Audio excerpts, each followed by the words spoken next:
recorded. Nice. Did you? Oh, God. Took me forever to edit that Oxenfree episode last night, but damn it, it was worth it. Yeah. Because, thankfully, because of the Did you? radio static nature of... took me forever to edit that... Hold on. Thankfully, because of the radio static nature of Oxenfree, I was able to interestingly cover up the stream dying. The fuck up. Yeah. Nice. Okay, let's retweet this business. Fuck you, computer. Just fuck you. Just fuck off. That's almost like you work in IT. Just do what I want. Fuck off. Fuck you. I'm done. No, I still have 6 more hours here. Yeah.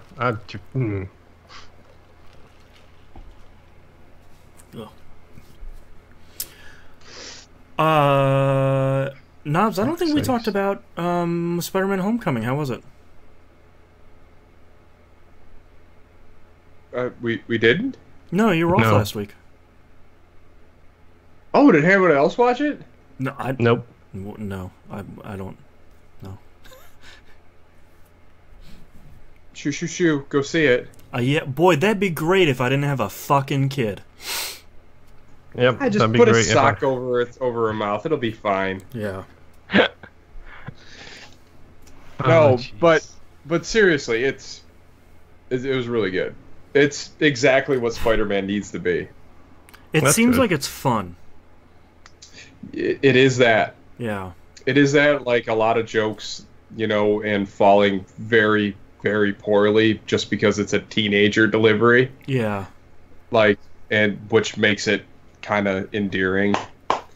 Hey there, But the no, Meek. I mean, How was Hey, me. oh god. Who plays the bad guy? Michael. Michael Keaton, Yeah, how was he? phenomenal. Yeah. Yeah, that dude could play the shark from Jaws. He's amazing. That's a callback. He is so menacing, and there are so many things I want to talk about, but I can't because no one else has watched it. Yeah. Yep. It'll be on Blu-ray in a couple months. Fuck's sake. Hopefully I know, by the end of the year. Yeah. I know why the laptop's being such a dick. Hmm. Because fucking Windows updated recently and turned on all of the fucking shit which I turned off. You're welcome. I'm helping. Well, let's start checking those checkboxes. Yeah, it's fucking turned Cortana back on. It's turned the fucking Want me to turned share that- your what- location? Yeah, it's turned that back on. It's fucking what's that shit that makes searching easier? That where it basically just Oh yeah. takes a huge chunk of memory and then just like Download Edge. Go away. yeah, fucking hell. I'm gonna have to get this fucking sorted out by next week. So yes, if you watch today live and my video is a little like a dance from the 60s, audio wise I'm fine. It's just my laptop is being a dick. Hello, Sacred Herb. Hello.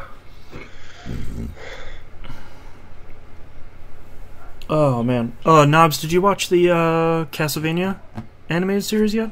Holy fuck, was that good? Yeah, gonna Son try of and a watch it bitch. this week. All right, Is it on so Netflix? it's 4 episodes. Yeah, just it's only to 4 forewarn you. episodes. I didn't know that going into it, and like it hit the point where it's gonna be like, oh, it's it's ready to go. I mean, like you get to that point where it's like, and you're Fuck fucking you. ready, And then credits. and then it goes, okay. I hope we get more of that sooner or later. They already renewed it for a second season. Awesome. Like the day it came out, Netflix is like, "Yeah, man, we're making more. Don't worry about it." Well, no, because that was really good, really good. I just started watching Ajin. I don't know what that Like- is. It's another Netflix original anime. It's Oh, pretty okay. good. Man, speaking of anime, So- fucking teaser trailer for FLCL 2 and 3, fucking just, I shit myself. I'm so excited. God, I just like... I'm officially lost now. What? I'm officially lost now. Have you not seen Fooly Cooly? Yeah, Nope. we need to find a way for you to watch that. Is this another get the fuck off the show moment? No, because if you... Castlevania Symphony of the Night's pretty close. Yeah. If that didn't get you thrown off, If you weren't here in the States when Adult Swim was running it pretty constantly, you might have missed it. Yeah, Adult Swim wasn't even a channel back home. Yeah, it's pretty understandable you might have missed it. That's this fucking thing. Fooly Cooly is genuinely one of my favorite media things of all time. It is 6 half-hour episodes, Yep. and it moves at the fastest clip, and it's a coming-of-age story where robots erupt out of a kid's head. Yeah. Okay. The way you're talking about this reminds me of the way people talk about Cowboy Bebop. I like it better than Cowboy Bebop. I would have to agree. Like, a little bit. Not, like, miles and miles better, but... I like Fist of the North Star more than I like Akira, so what the hell do I have to say? That's fair. Well, that's... Akira's just paced really slow. Yeah, it's an 80s anime movie. I mean, it's just... Like, yeah.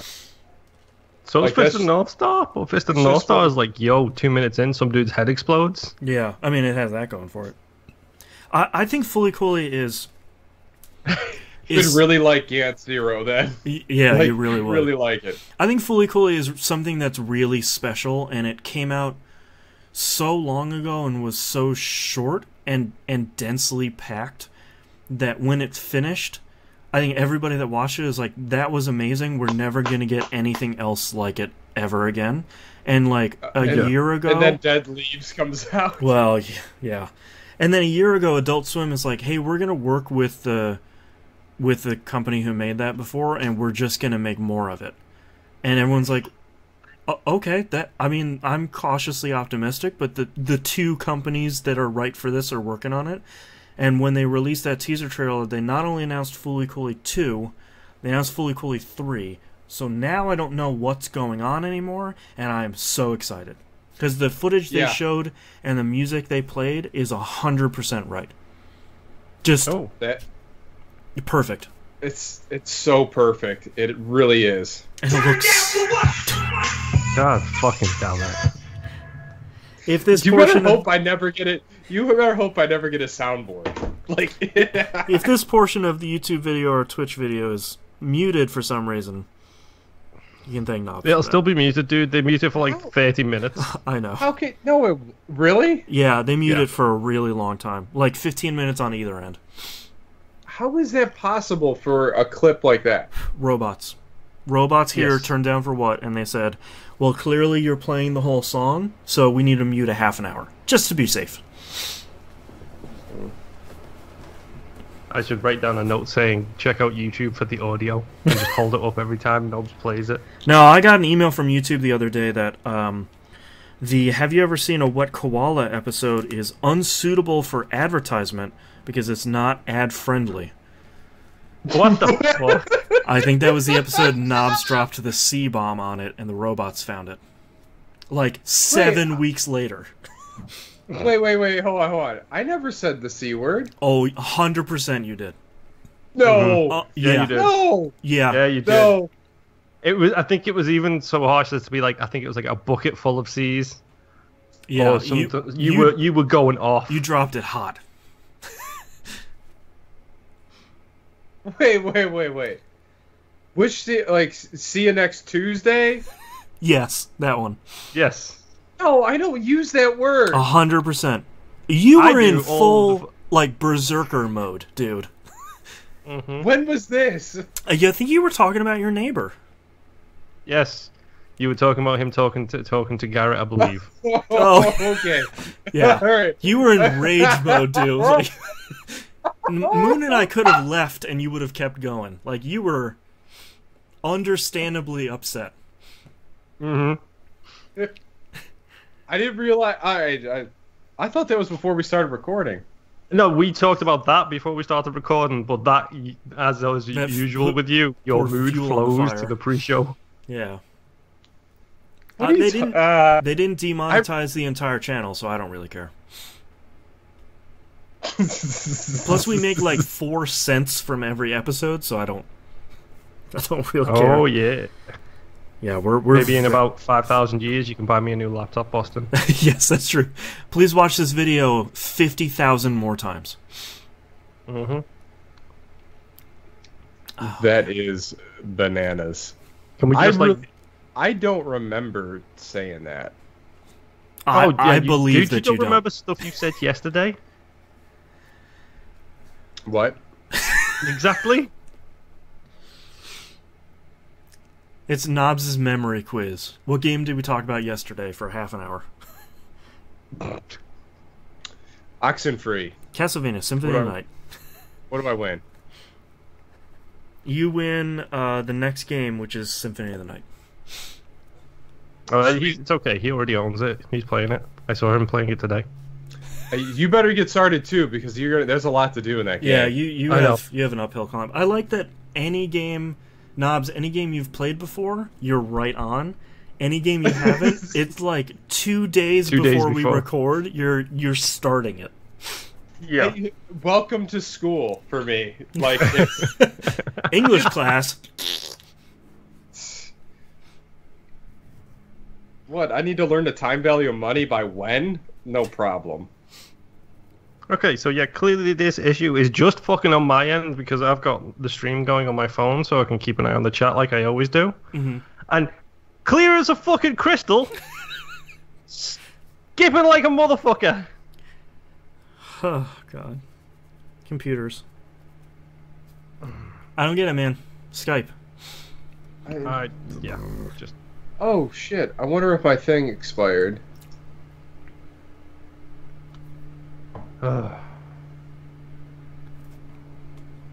Yep, expires July 17th.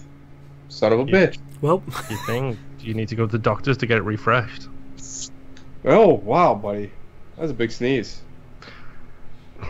I'm sorry, the timing on that was perfect. My thing expires, I make a dick joke, and Nobs looks down and goes, "Wow, buddy."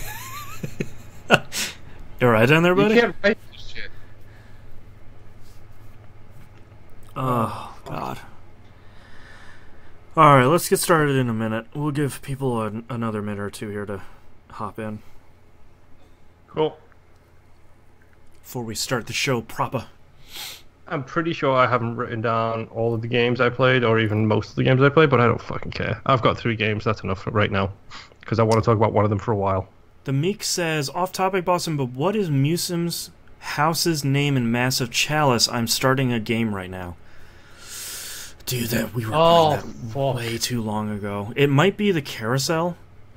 I think it is. You might want to hit him up on Twitter. It's just at John Musim. Hello there, Saint Just Germany. Yeah, man, I don't remember. I forgot they had houses. Yeah, because I think my wife actually found his house as well, because she was playing it when you guys were talking about it. Yeah. And I think when he was talking about it on Carousel, and literally she got that house now, like I was talking to her over Xbox at the time, and she got the house and I just burst out laughing. She was like, "What the fuck?" I was like, "Oh, that's a friend of mine." Man, I wanted that game to be good. A friend of mine who I've only ever communicated with until recently over Twitter, email, and podcast questions. Yeah. But now, Warframe. The future. Mm-hmm. The wall-running, flipping future. Goddamn right, flipping future. I want to be in the flipping future. Then play Warframe on the Xbox One with us. Join our clan. Didn't I say I'd play that if Newsom stopped tweeting about it? He totally stopped tweeting about it, didn't he? He did, and he started playing it on the Xbox as well. Yeah, they roped him back in. He was free. He was free for like a year. Mm-hmm. Monsters pulled him back in. I did no such thing. No, not you. No, that was I'm talking to Moon. I 100%. I claim this museum for my own. 100 bloody %. Ah, crap! You I claim still have my this museum 360 for your own. controller plugged in. Yes, I do. I should unplug that. I claim him in the name of Queen and Country. I put a flag on him. I want to unplug my 360 controller, but I'm worried what that would do. Don't do it. Just don't. I'm just gonna leave it. Yeah. Yeah. I really need a Steam Link. Should have just bought it when it was $20. But it's still 40, and I was thinking like,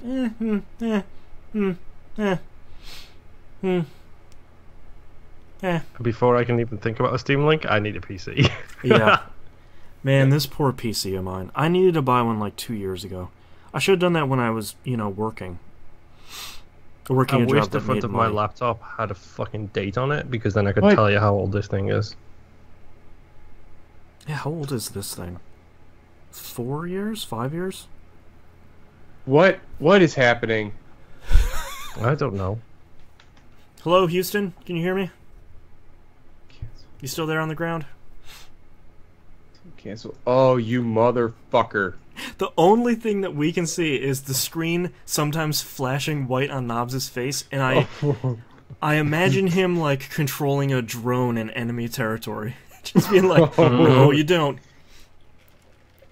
Either that or a little remote control car. Oh, you son of a bitch. A little remote control car with a BB gun attached to it driving through his neighbor's door. Realistically, he's probably buying steelbooks. Yeah, more than likely. Let's face it, if Nobs is on his computer or his phone, he's either answering stuff for work, playing Spider Solitaire, or buying steelbooks. No, free cell, sir. I'm not Yeah, I was savage. about to say, get it right, you dirty bastard. It's free sell. And yes, Meek, I would love to play a game with you, Meek. The one downside now is time constraints. I used to stay up very late. I'm not doing that anymore. So I need to find out what time zone you're in, and then we can figure out some days where it's appropriate. Because I think T-Bomb's in West Coast, no, he's in Mountain. So by the time I'm going to bed is his grown-up time for sitting down and playing video games. So Yeah. Look at you knowing time zones. I barely remembered that, to be honest, by the smallest sliver of memory fragment. There you go. Also oh, Mountain. Fuck. I forgot. Oh, cool. Then yeah, Alright. it's one of those awkward things where, to be honest, weekends are probably easiest because it's going to be the one time I don't have anything to do. I am like- a mountain. No, you can't say you are a mountain until you've met Nobs. Knobs is just tall. He's not like the mountain from Game of Thrones. See, I Which know one? stuff. There's like I got 4 it. of them. There's like 4 of them, dude. They replace that actor every season. That's awesome. No, not really. I think they kept the same dude that The new one. Alright, let me see. I don't know. I just work here. Yep. My first day. It's my first episode. Hi, everyone. You are the wrangler of the idiots. Me and Nobs being the idiots. I mean, that seems a little bit harsh, but okay.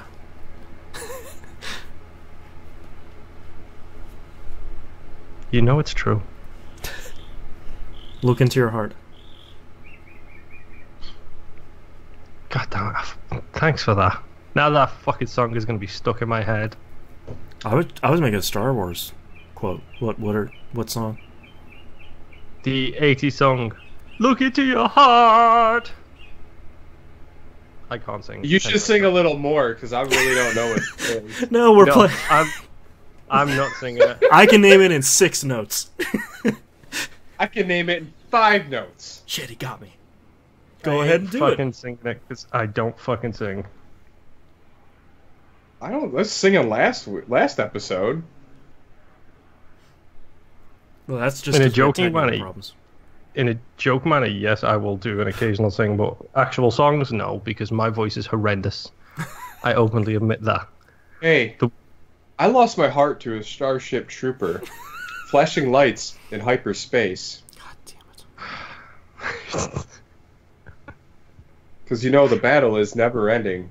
Hand in hand, we'll conquer space.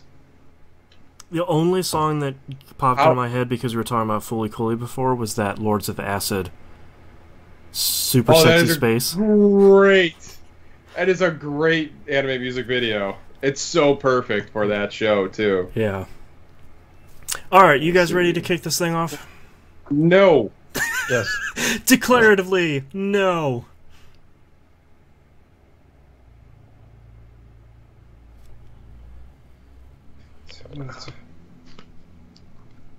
Okay, there you go. Let me just pull open the pad here. So I really should start taking this more seriously. You've been literally saying that for 10 fucking years. No, only 408 episodes. 10 years, dude. Do the math. I bet you it's Nier makes no difference. 10 goddamn years. That's what, 7 years and change? True. Alright. Man, was there something else we played? Well, I wasn't there this Monday, and we didn't play anything Friday, and we didn't play anything yesterday. Wait, yeah, I was there on Monday. We played Battlefield 1. Idiot. Yeah, you were shotgun camping. That might be like my favorite video ever, by the way. That one I posted to the TVGP group. It's just like 9 shotgun kills, and it's like, oh, in honor of Ian. I just got an achievement, and I'll talk about it in the show. I got an achievement at Symphony of the Night, like just recently. Like I didn't even know it was a thing. And wait till I describe, Boston, how I did this and where I did it. It'll blow your fucking mind. Now I'm very curious. Hold on, you didn't know achievements were a thing on Xbox 360 games? No, that game has really weird achievements. Okay.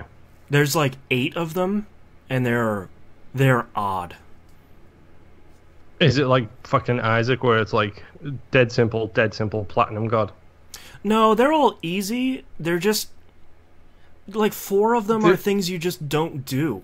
They're useless. Like I won't spoil it, but it's just like it's stuff where it's like, oh, go do this move, and it's like, what? No, I never. Why would I do that? It does nothing. Well, I got 55 points. All right.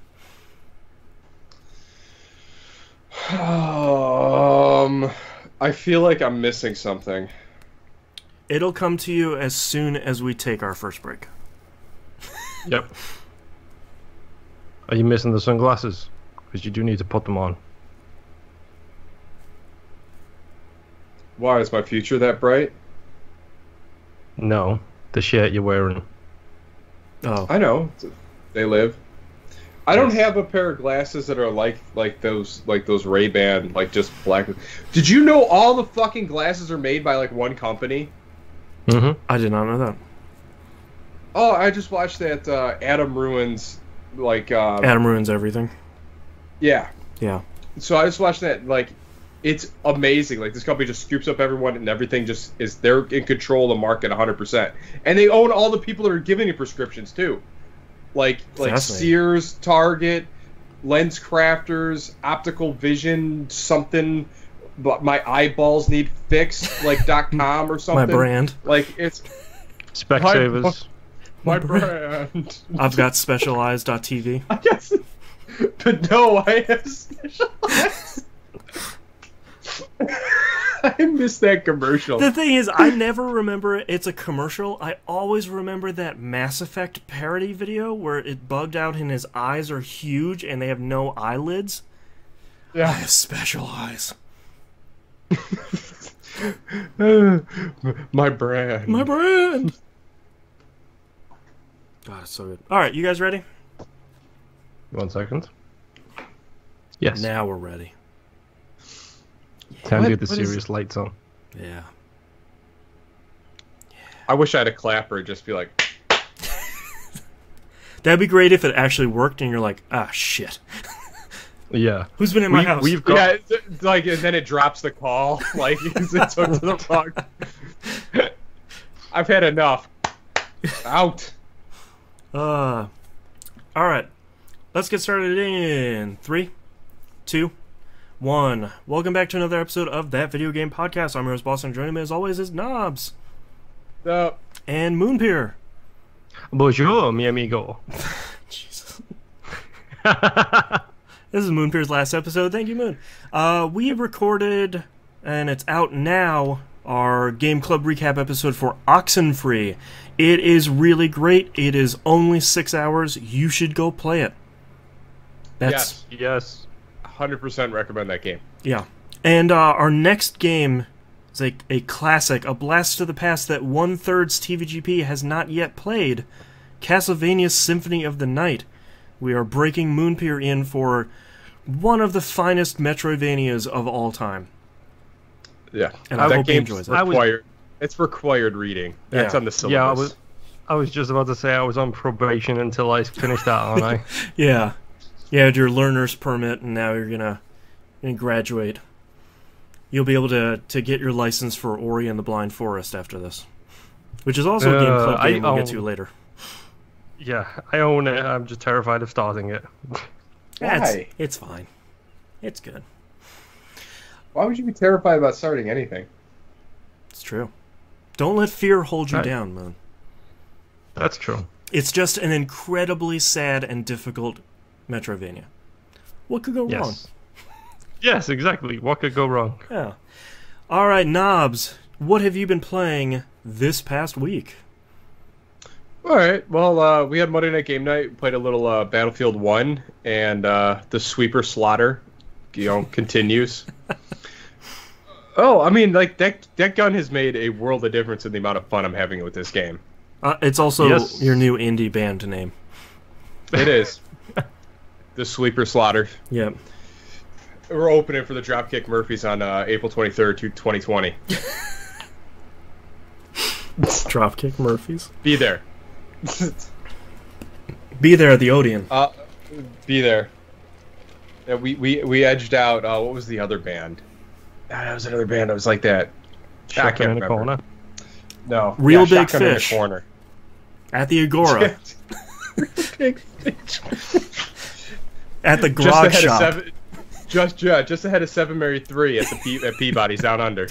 Peabody's. For anyone that doesn't live in Cleveland, this is your worst segment you've ever heard. I literally have got no idea what you're talking about. Oh, God. Anywho. Oh, my God. Remember we saw MSI at the Agora? Yeah, that was a great show. The Plunger. Remember the Plunger? That was a great show.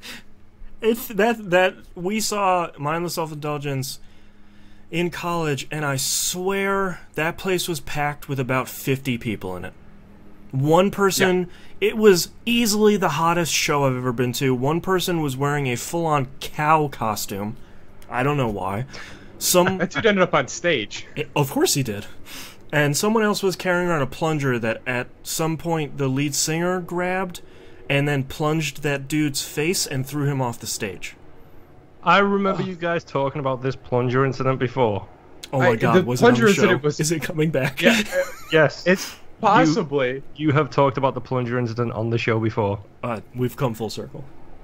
But no, like the weirdest thing about that show at the Agora was their opening band was, you see all these dudes roll up in like the hipster cardigans and like the zoot suits. It looked like a ska ska band.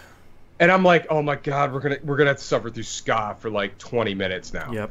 And they came out. It was the heaviest lick I think I have ever heard live. It started off with the keyboardist just pushes a button and just, and it's like, oh God, this is even worse. And then it's just, and then it's like, an assault. It was like, holy, yeah. It was Dog Fashion Disco, if I remember correctly. Yeah, Dog Fashion Disco opened up with Pink Riots or something. Yeah, man, that was a show. So yeah, Battlefield 1. That's set up the night. Yeah, so anyway, yeah, Battlefield 1. I kind of got carried away with the turn down for what app because that was marking all my kills. Yes. I had a couple double kills, so I had to like turn down what? Combo breaker. Yeah. And the worst thing is, I'm pretty sure the Knobs holds it directly next to the microphone because it's deafening. That speaker, that's like the Marshall speaker, like this little guy right there. Like I bought its bigger brother. and I have that set up permanently downstairs. Oh wow. So when I'm playing music, that thing. So where I'm sitting on this side of the room, like I'm on this side, that is all the way over by the fireplace. Is that what you use to play music from as well? Because that is loud, man. Yeah. Yeah, that's it. So the bigger brother costs as much as the little brother, about $250. Best Buy, respectively. So I figured I was losing money by not buying it. And I was like, oh, cool. Yeah, exactly. I really like this thing. But except the bigger one isn't wireless, which is frustrating. Huh. That's interesting. I mean, it doesn't have an internal battery, so I can't. It always needs to be plugged in. But the sound that comes out of it, it makes sense why that thing needs to be plugged in. Yeah. Yeah. So anyway, while I'm bumping the top 20 while we're playing games, yeah, come join us Monday night game night, man. We're having a blast. Yep. We're having a lot more fun with Battlefield 1. It seems to be starting to get our footing underneath it. I still don't think it quite has the grind that Battlefield 4 had. No, It it kept me going in there. Yeah, it definitely doesn't. I think, to be honest, though, I think now that we've found guns, like, I mean, the people who played on Monday were, I think, people who all kind of agreed that they didn't like it. Like, I mean, Monday we had me, Nobs, Jet, Scott, Tomsy, and Agent, and I think out of everybody, the people who only really took to it, I don't know about Jet, but I think me and Agent liked it. But everybody else was a little bit on it at first. Well, it's different. I mean, yeah. Well, and it's hard to beat how much you loved Battlefield 4 and how much Battlefield 4 clicked for you seemingly way faster than Battlefield 1 did. Yes. Yeah. Well, it's because like the progression was so different. Yeah. Like I was expecting to walk into the same thing because apparently that's the same way 3 was and the same way Bad Company 2 was. Hardline is the same way as well. Yeah, and Hardline is the same way, even though we barely played Hardline. Yeah. You barely played Hardline. No, you but... What? Jeez. I can't go without Donnie, man. That's true. That's true. That's important. That's the deal. That's really important. The contract writ in blood. It is. Yeah. All right. Yeah, but so Battlefield 1's still a good time. You come join with us. We'll have some fun. I'm playing some bumping tunes. You know, come enjoy, a little romp in the fields of Battlefield 1. I mean, it doesn't matter as well as if you take your shooters seriously, that's fine. Jump in, take it seriously. If you don't worry about it. Consistently, we get people, including myself, who go like 2 and 30. So don't worry too much about having to take it seriously. Oh no, like they're like that last round. Like I think like 12 and 7, and I felt like I was like 1 and 50. Yeah. Yeah. Like did not feel like I was having. Oh, okay, all right, let's do this again. Okay. Yeah. The one good round I had was on Locker 2.0, and that was with the shotgun. So. Yeah, he camped the shotgun. He pulled an Ian. I didn't camp though. I did run around. You pulled an Ian. I'm sure he's loving it right now. I haven't seen him in a few weeks. Yeah, I think he's been a little bit busy. Yeah, you gotta do a job or something. All right. Anyway, Game Club game this month was Oxenfree, and I need to talk about it on the show because this game was awesome. Yes. I never would have played it. Never. You couldn't have paid me to play this. It's the perfect Game Club game. I'd have loved it. That game was intense in the best ways. Super spooky in a great way. As soon as like if you're not hooked by the time you unlock that first portal thing, you're like if that doesn't grab you, I don't know, because that's what hooked me. Yeah. Because I was like teetering on the fence until that point, and I'm like, and from that point I was all in. Yeah, the beginning, exactly the same. The beginning of the game is sort of interesting because you're like, all right, am I just gonna hang out with my friends the whole game? Oh no, I'm not. I just did something terrible. Now everything is confusing. This is incredible. Yeah, it's a good mystery. It's a great mystery game. Yeah. Okay. Let's see. Consult my notes here. Scritch. Scratch. I played a metric F ton of Marvel Puzzle Quest. Yeah, me too. Yeah, me too. Apparently, I get the best dice rolls because Like I did it live, on the pre-show for Oxenfree, where I pulled 2 4-stars and two cards. Yep. You know, the thing that I think is most surprising is we have corrupted so many people in the community that our closed alliance is now full. It has 20 people. Yep. Which means that if everybody plays once a day, we get 2,000 free ISO. That's right. Yeah. Do your part. Be one of the E1M1 alumni here. That's right. Yes. Fight Join the Force queue. There is a queue. Be English. Join the queue. Yeah. Is there a waiting list? A little bit. Yeah. Somebody dropped out, so I pulled one person off the waiting list. But Marvel Puzzle Quest is just. We were talking about it yesterday, and I think if it was just a match 3, I think we'd still play it. But I think it coupling with what the Puzzle Quest people do with match 3. I don't know what black magic they put in there to make match 3 as addictive as it is. Coupled that with the powers that each one of the characters have, I think that's where it becomes so addictive. Because it's not just matching these gems to do damage, it's matching them to charge up your powers, to then do something to then, like, hopefully have some synergy between your team. And it's so addictive. Yeah, and I haven't even done any of that stuff, like matching groups and guys. You gotta take my level 5 Star-Lord out and just roll the whole game. As I sit here quietly shaking my head because I can't even level up my 2-star people.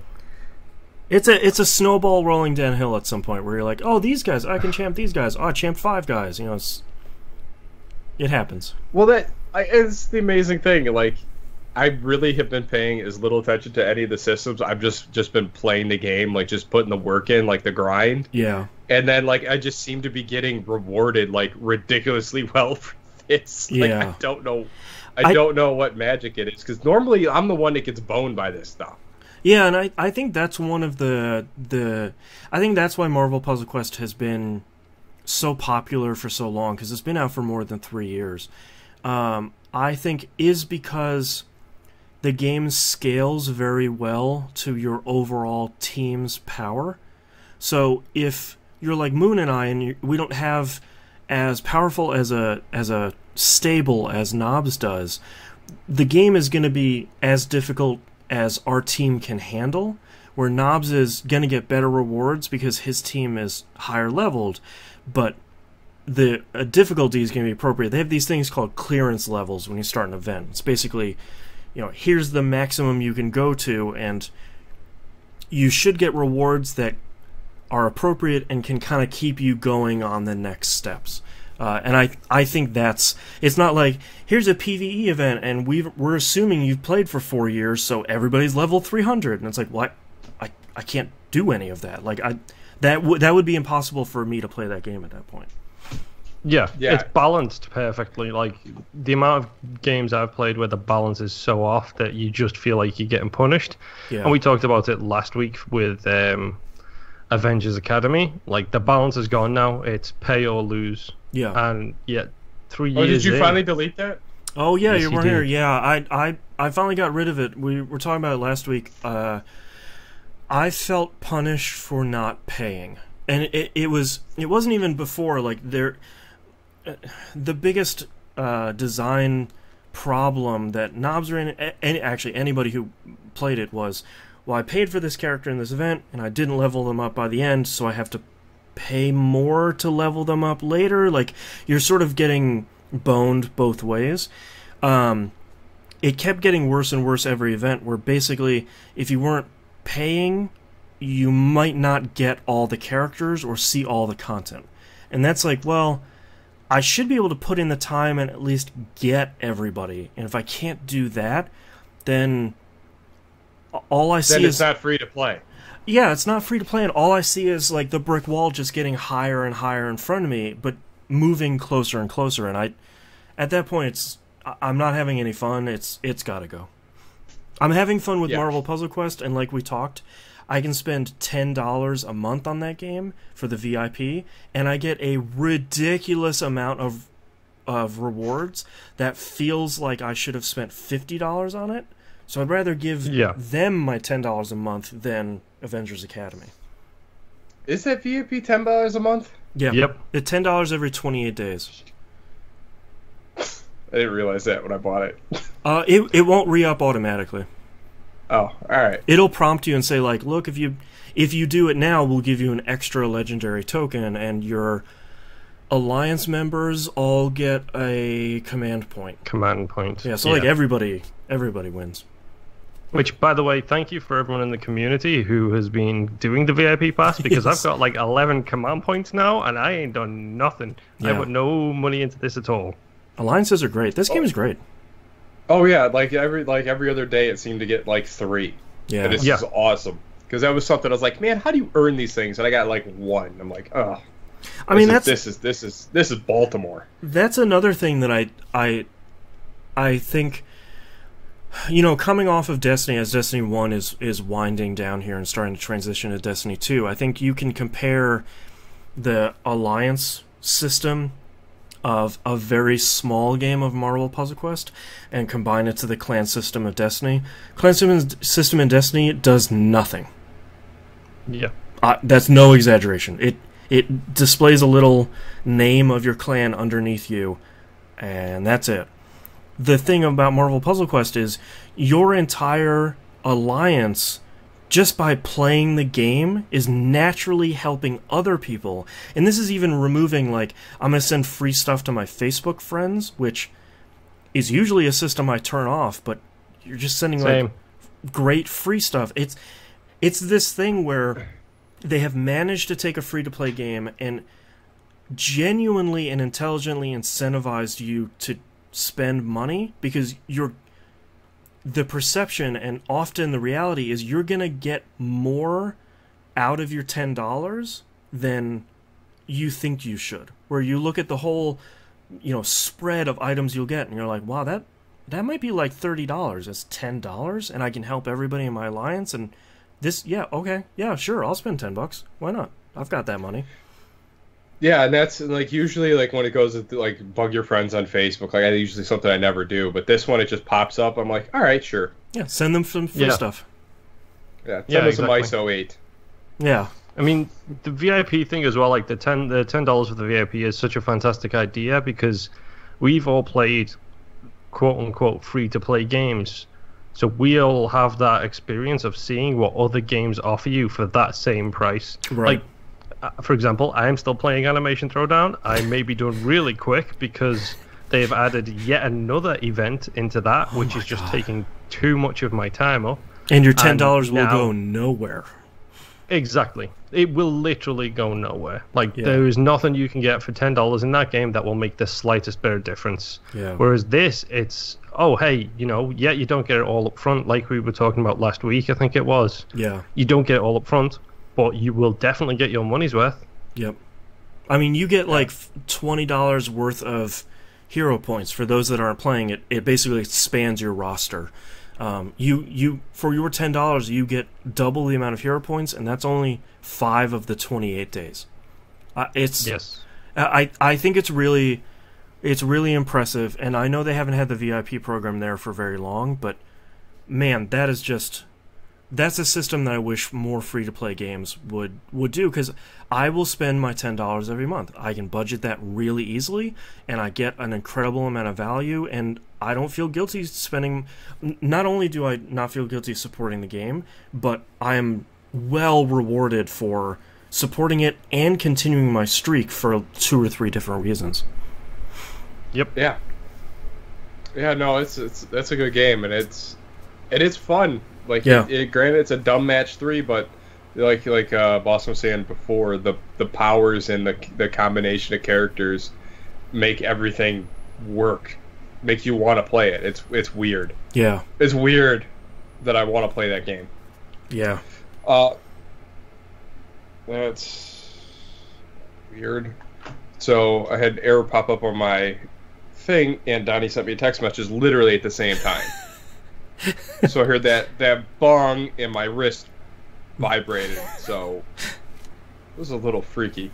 Alright, anyway, I played some more Shadow Warrior 2. I took another obscene screenshot. It's lonely out there. Don't forget to take a wang with you. Oh, wow. Thank you, Shadow Warrior. So I got to the point where I finally got out of the big thing, rescued the girl, and now the girl's soul is in my head, so now I have a companion, and that's about where I tapped out. Okay. It's really not grabbing you that much, huh? Not yet? Haven't really been in the mood for it. Yeah. But it's just one of... I was just going to say, that's pretty much exactly how I feel about the first one, to be honest. Like, I mean, we talked about this a little bit, but I've been chipping away at it. Yeah. But I think I'm getting close to the end now, but it's kind of the exact same for me. I mean, I should be done with Shadow Warrior 1 at some point soon, so hopefully me jumping into 2 with you might give us both that little extra edge. Yeah. Yeah. I mean, I don't know. I mean, because 1 grabbed me so hard and didn't let go until I finished that game. Yeah. Like, it was at the right time. I was in the right mood for it, and... Like, man, I really, really, really love the first Shadow Warrior that they came out with, the re-release of the Shadow Warrior. Yeah. The dude in the Kabuki mask, like, he is just awesome. Like, by the end, he's a great character. And I think you're pretty close to knocking on the door at that point where he becomes really compelling. Yeah, I've got a little bit of his backstory about the Whisperers. Yeah. I'm 2 out of 3 down with the sword, if that gives you an idea. Don't worry, it'll get you in a minute. It's really good. And what a great ending for such an absurd game too.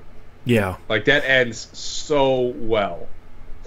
So on that, but the game that actually did satisfy the need for something I didn't know I needed to play at this point was Castlevania Symphony of the Night. There you go. An old classic.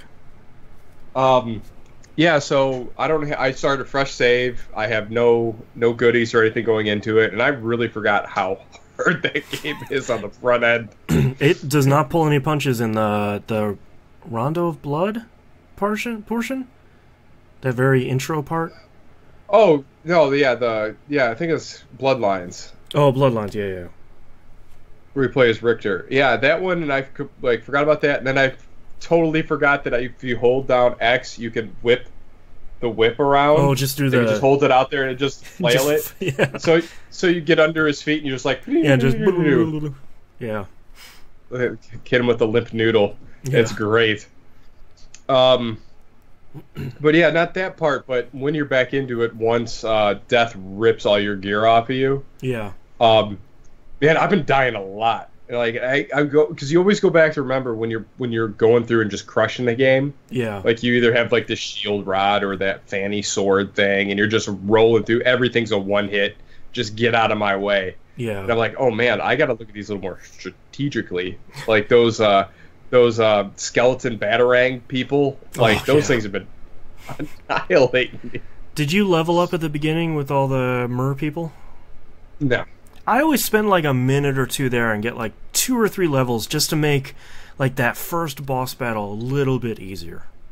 I beat that first boss battle with 1 health. Wow. Oh, wow. It was unbelievable. Like, I was in full... And I was at 1 health for a while. You were seeing like, the Matrix.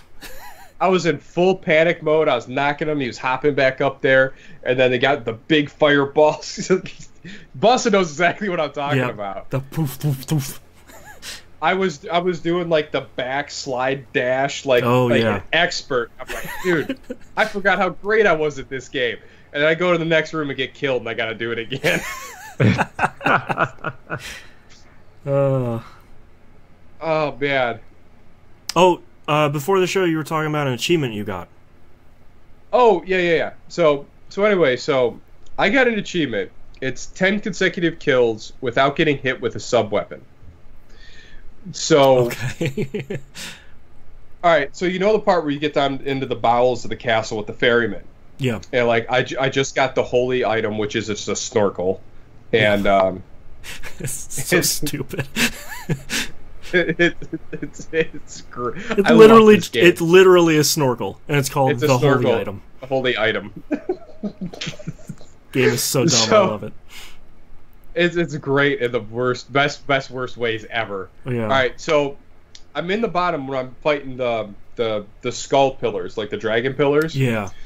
So I got it with the holy water in that area, bouncing around in the water. Oh wow. It's the least likely place. So like I go in there, drop it. I'm like, ooh, run! Ooh, get another one. Ooh, run! So I do this on here, and all of a sudden the achievement pops. I'm like, for what? What in the what? What in the world did I do down here that gave me? It's like kill time with some. I was like, you got to be kidding me! I didn't get hit once there. Yeah. Like, it's almost like a foregone thing. You're gonna get too close to these things, and one of those little fire blasts are gonna get you. Yeah. Because I was getting murdered on that on the big long staircase. Yeah. With the knights that slide down. Oh God. Like I just. Never mind. I'm not gonna play this game again. Yeah. So I mean, I was getting tortured on that thing, and then I started like, all right, remember like the jump land attack, like that's. Yeah. Moon pro tip: when you're going after enemies, when you jump at them and you hit them, then land, you can swing again immediately. So you get 2 quick hits right away. Yeah. Okay. It's invaluable. That is going to be your best friend. Yeah. Okay. So I can hyperlight drift to this. Yes. Yeah. Pretty much, yeah. I was gonna say there's less guns in this, but that's actually not true. There's that stupid sub weapon. I love that lightning gun. I always use the holy water. It's so powerful. Oh, see, me personally, I'm a dagger guy. Oh, keeping it simple. I love firelight because those things come out so quick. Yeah. It's like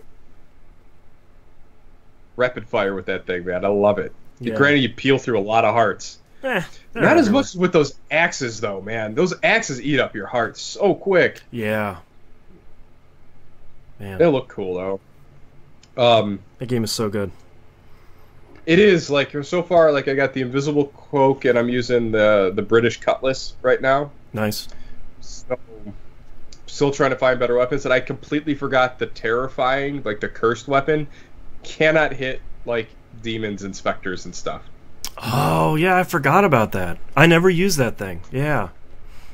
Yeah, because I'm like, all right, whatever I pick up, I'm going to use for a little bit. Use the Tompkins for a little bit, the little... Yeah, the punchy doos. Billy clubs. Yeah. Use those for a little bit, and then I went back to the cutlass because I need something that's got some reach. The scimitar is better than I thought, too. Yeah, for an early on weapon, that's pretty good. Yeah. But, man, this game is still fantastic. That music is still incredible. Oh. You kind of forget about it till you're back in it. Yep. So good. Like, we get to that first area, it's got that big marble pillar, and I forgot about that really long hallway that's got, like, the marchy gypsy butt ladies. Yeah, yeah. That big floating... let me know exactly what I'm talking about. When they die, they go, ah! Ah! Yeah. I have no idea what you're talking about. I have played this game so many times. I have played this game probably upwards of 50 times to completion. Like I know this game inside and out, just to a stupid degree. Yeah, it's kind of hard to put a number on it. I don't think I've played it to completion as many times, but it's more than 10. And I'm so excited to play it again. That's how good this game is. Yeah, as soon as that went in, I went downstairs, loaded it up, and ready to go. Yep. Like, backwards compatibility. It is one of my favorite games of all time. Yep. It's just fantastic. And I forgot, and also in that big long hallway with the gypsy butt ladies, that eyeball that's in the background. Yeah, hanging out. Yeah. I don't remember that. Yeah, I think that's a boss from a previous Castlevania game. Because I don't think you fight it in this one.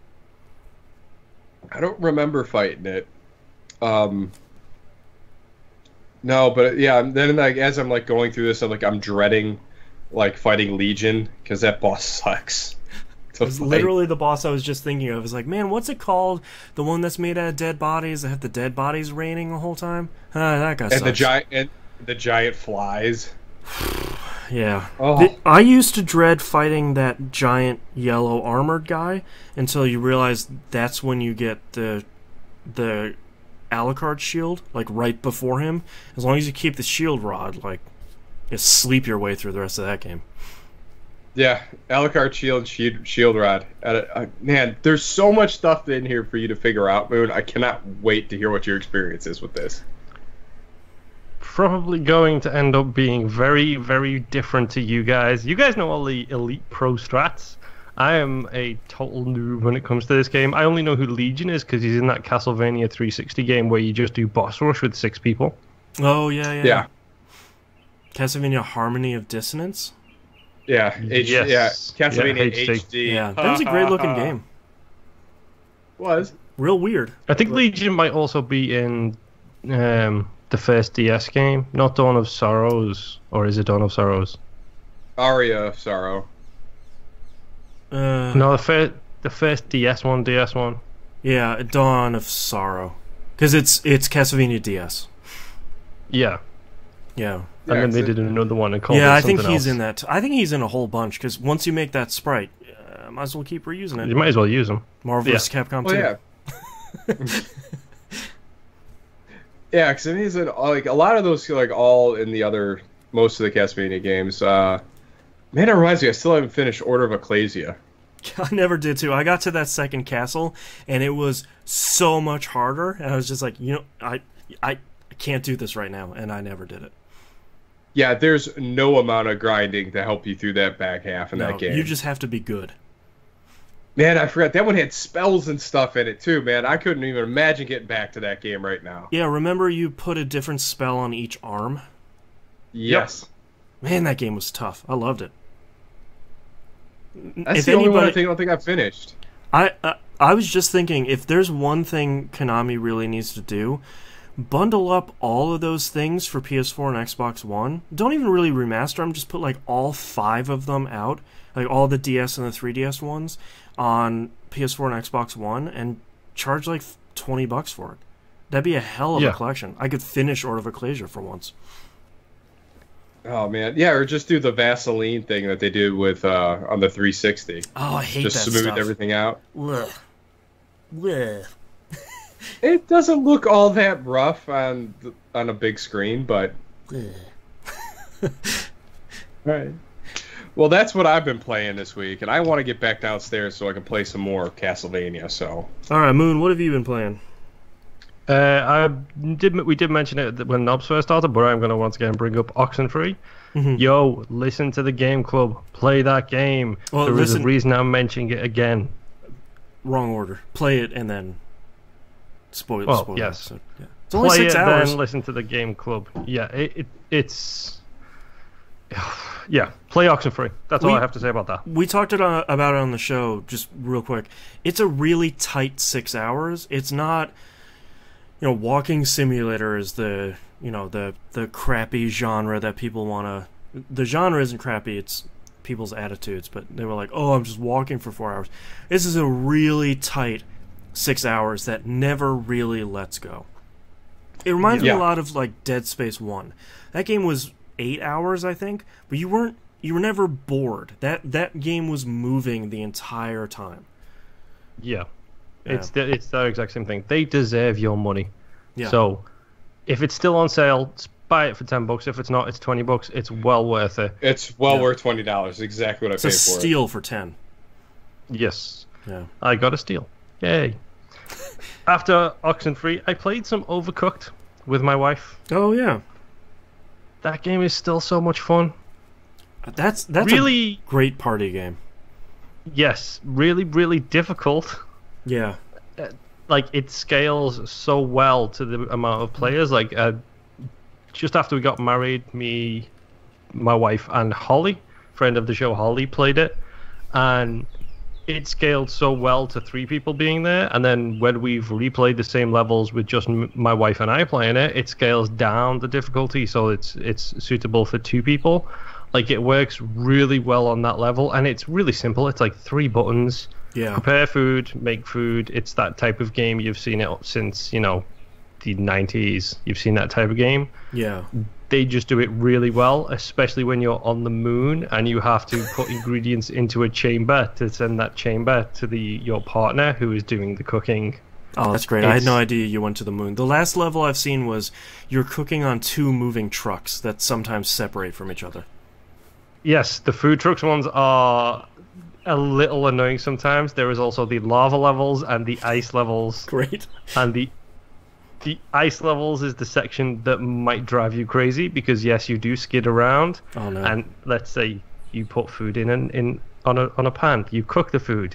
You pick it up. You have to cross the ice flow to go back and put it on a plate and then serve it. Oops! You fell in the ice. Fell in the water. Start over. Oh, rough.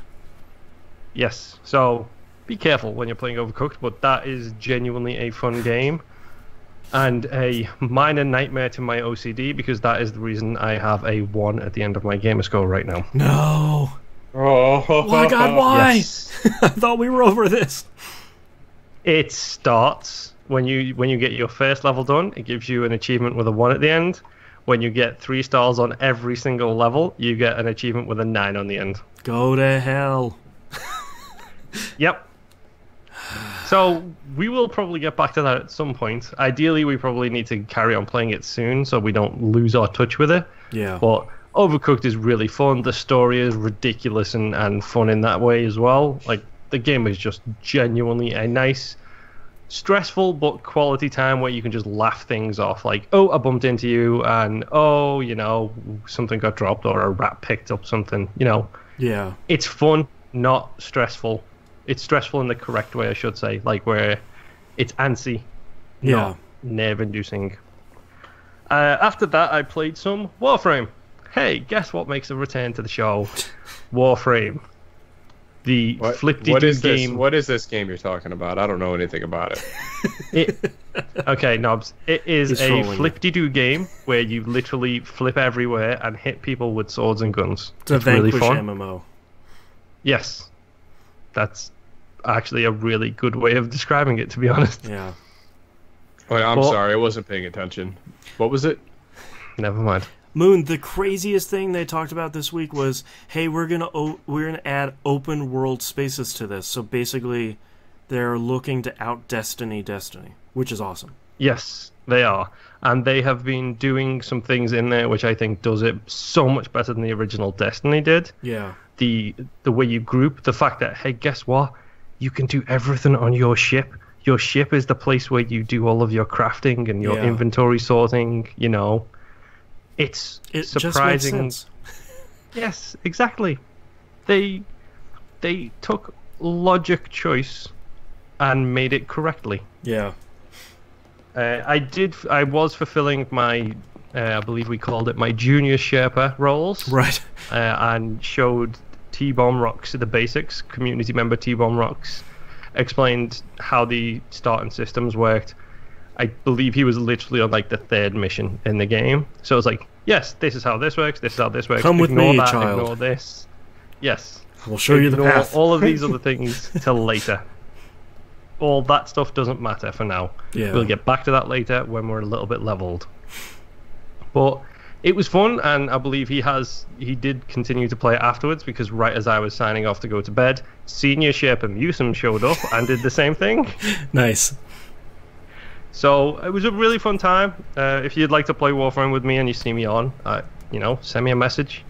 What am I going to do? Say no? I mean, maybe, but probably not. Yeah, exactly. You say Warframe, I'll say yes. Yes, please. Say Warframe, I say how high?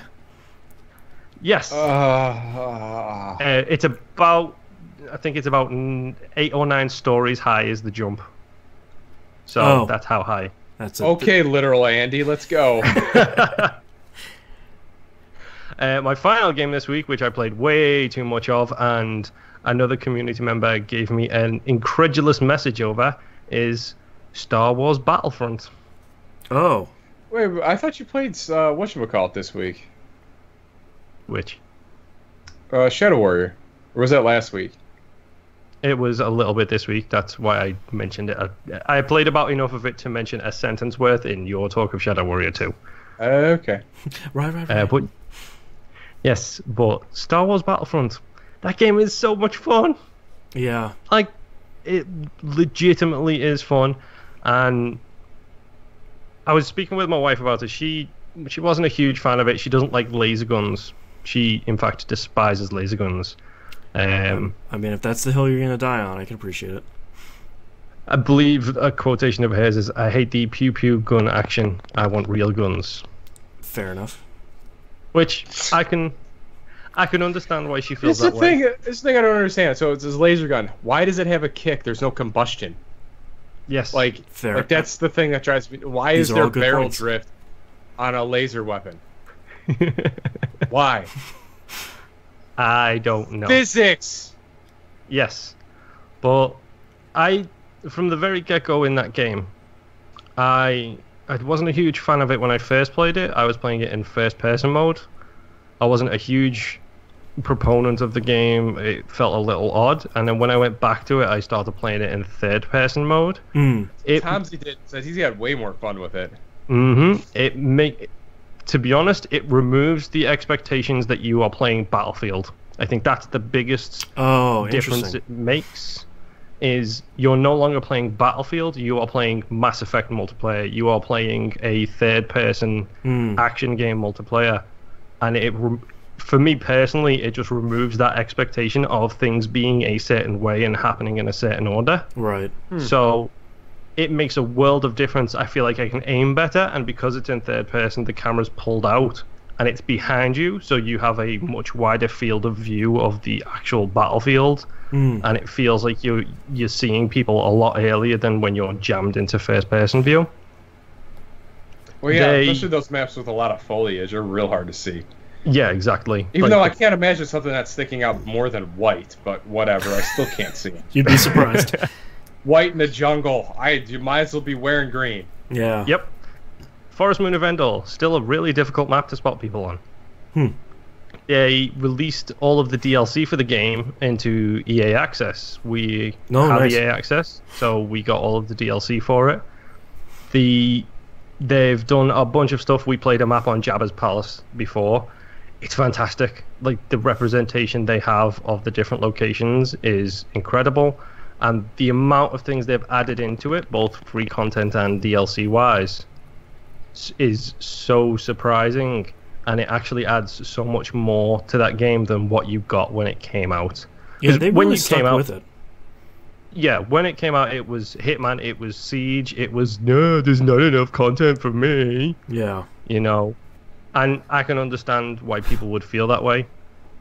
I still enjoyed it. I took a very long break from it, and this week it just got its claws back into me, and it's like, oh, now I've got all of these challenges to kill people with certain weapons, and then that unlocks better weapons. I'm doing that right now.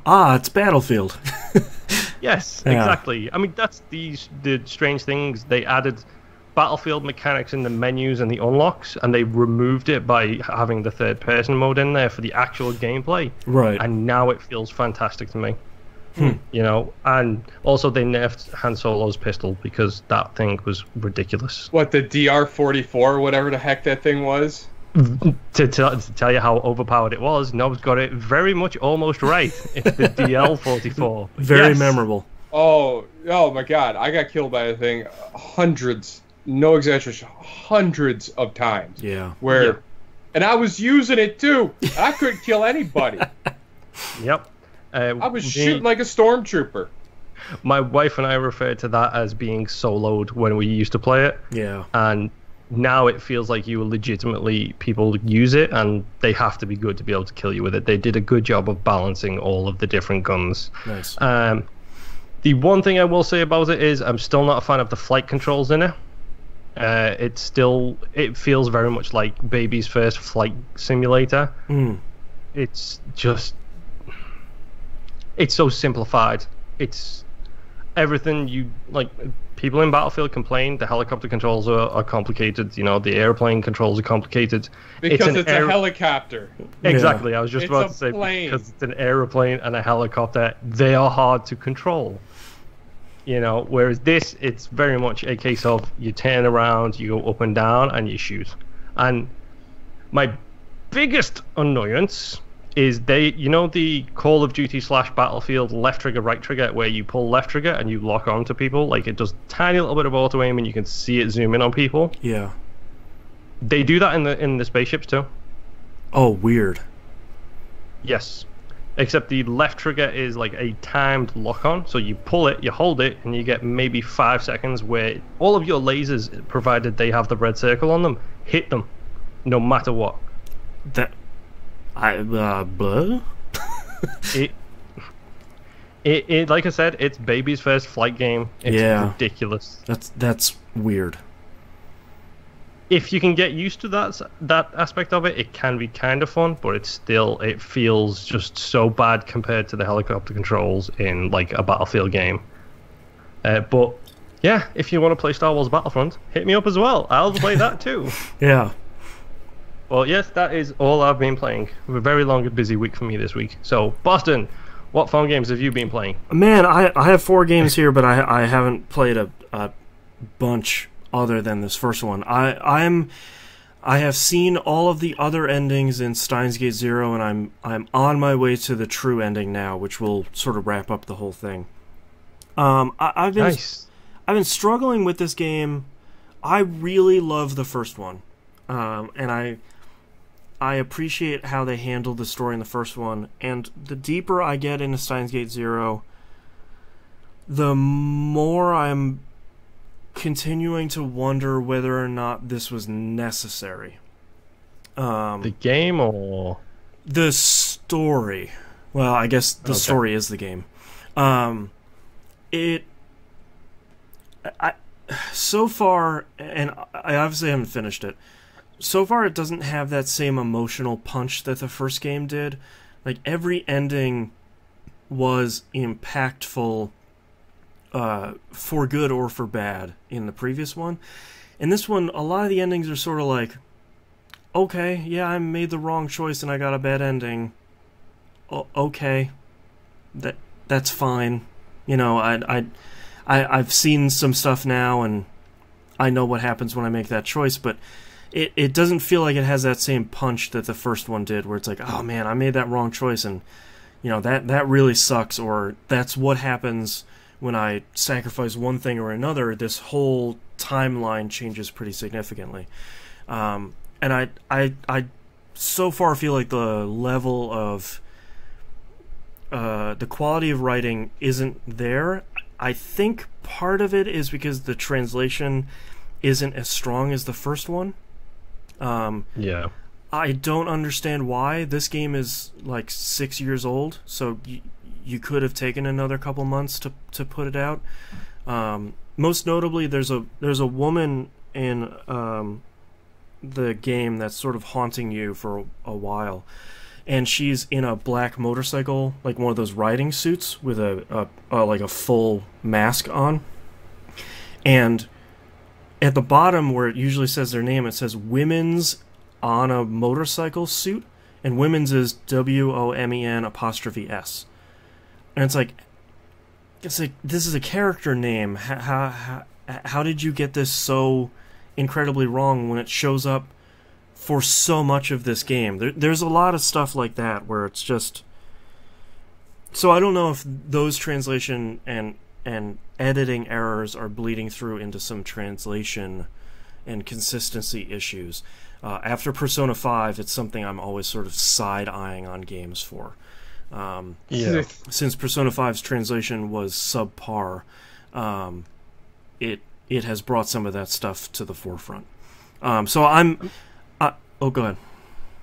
I was just going to say, out of curiosity, like, you're someone who adores his Japanese games. Yes. Large generalization there in referring to certain games as Japanese, but you know what I'm trying to say. Do you think that they don't put enough thought into translations, even though it's a constant thing when there is a top-class translation out there, and a game is done really, really well? Like, I believe Persona 3 and Persona 4 were both widely regarded as some of the best translations, ever. Nier Automata is up there, too, as a more recent pick. I mean, is there only one studio doing the best translations? So, like, Yeah, one 8-4 translation Games. company doing it? Like, Yeah. 8-4 Games does some incredible stuff. They did Nier Automata. They've done an incredible amount of work. I've been reading a bunch about this lately because I've had the same question of, why is there this huge delta between, we get stuff like Nier Automata, who not only has great voice acting, but has a great translation, everything's consistent. You get something like Persona 5 that's like 90% of the way there, but one character has 4 different ways of speaking throughout the whole game. It's like the level of consistency isn't there. And then you have stuff like Steins Gate Zero, where there's just like words that have umlauts in them. The umlaut over the O, that letter just shows up as a question mark. This is such basic stuff for a $60 visual novel. Like the delta between So there's random question marks everywhere. Yeah, and it's like the delta between Nier Automata, which didn't need to have a great translation, but it does, and it benefits the game so greatly. Something like Steins Gate Zero, which Steins Gate had an incredible translation, and it just has Japanese voice acting, and it's really great. Steins Gate Zero, the studio already made a great translation, so if at all possible, extenuating circumstances notwithstanding, try to have that same level of quality. You sort of already struck gold. Try and follow that formula. And from what I'm researching and from what I'm reading from a lot of translators that are frustrated about the same thing, most notably about Persona 5, is that they can spend, let's say, $40,000, this is probably way more, to get a translation that's good enough, and they can ship the game. They can spend $100,000. Yeah, and get a really great translation and sell the same number of games. So, and of course, it probably is going to cost way more than that, especially in the instance of Persona 5. But apparently, the industry is just saying, well, that's good enough, so it's going to do. People are going to buy it anyway, so who cares? Yeah, so you get the gist of it. And I mean, in the instance of Persona 5 isn't going to sell less copies because the translation is rough. It will frustrate people that the translation is rough, but with Steins Gate Zero, people like me are going to go buy it because they liked the first one, so it's a niche title anyway, so why spend the money on it, to make a stellar translation? Of course, there's issues there because it's a visual novel.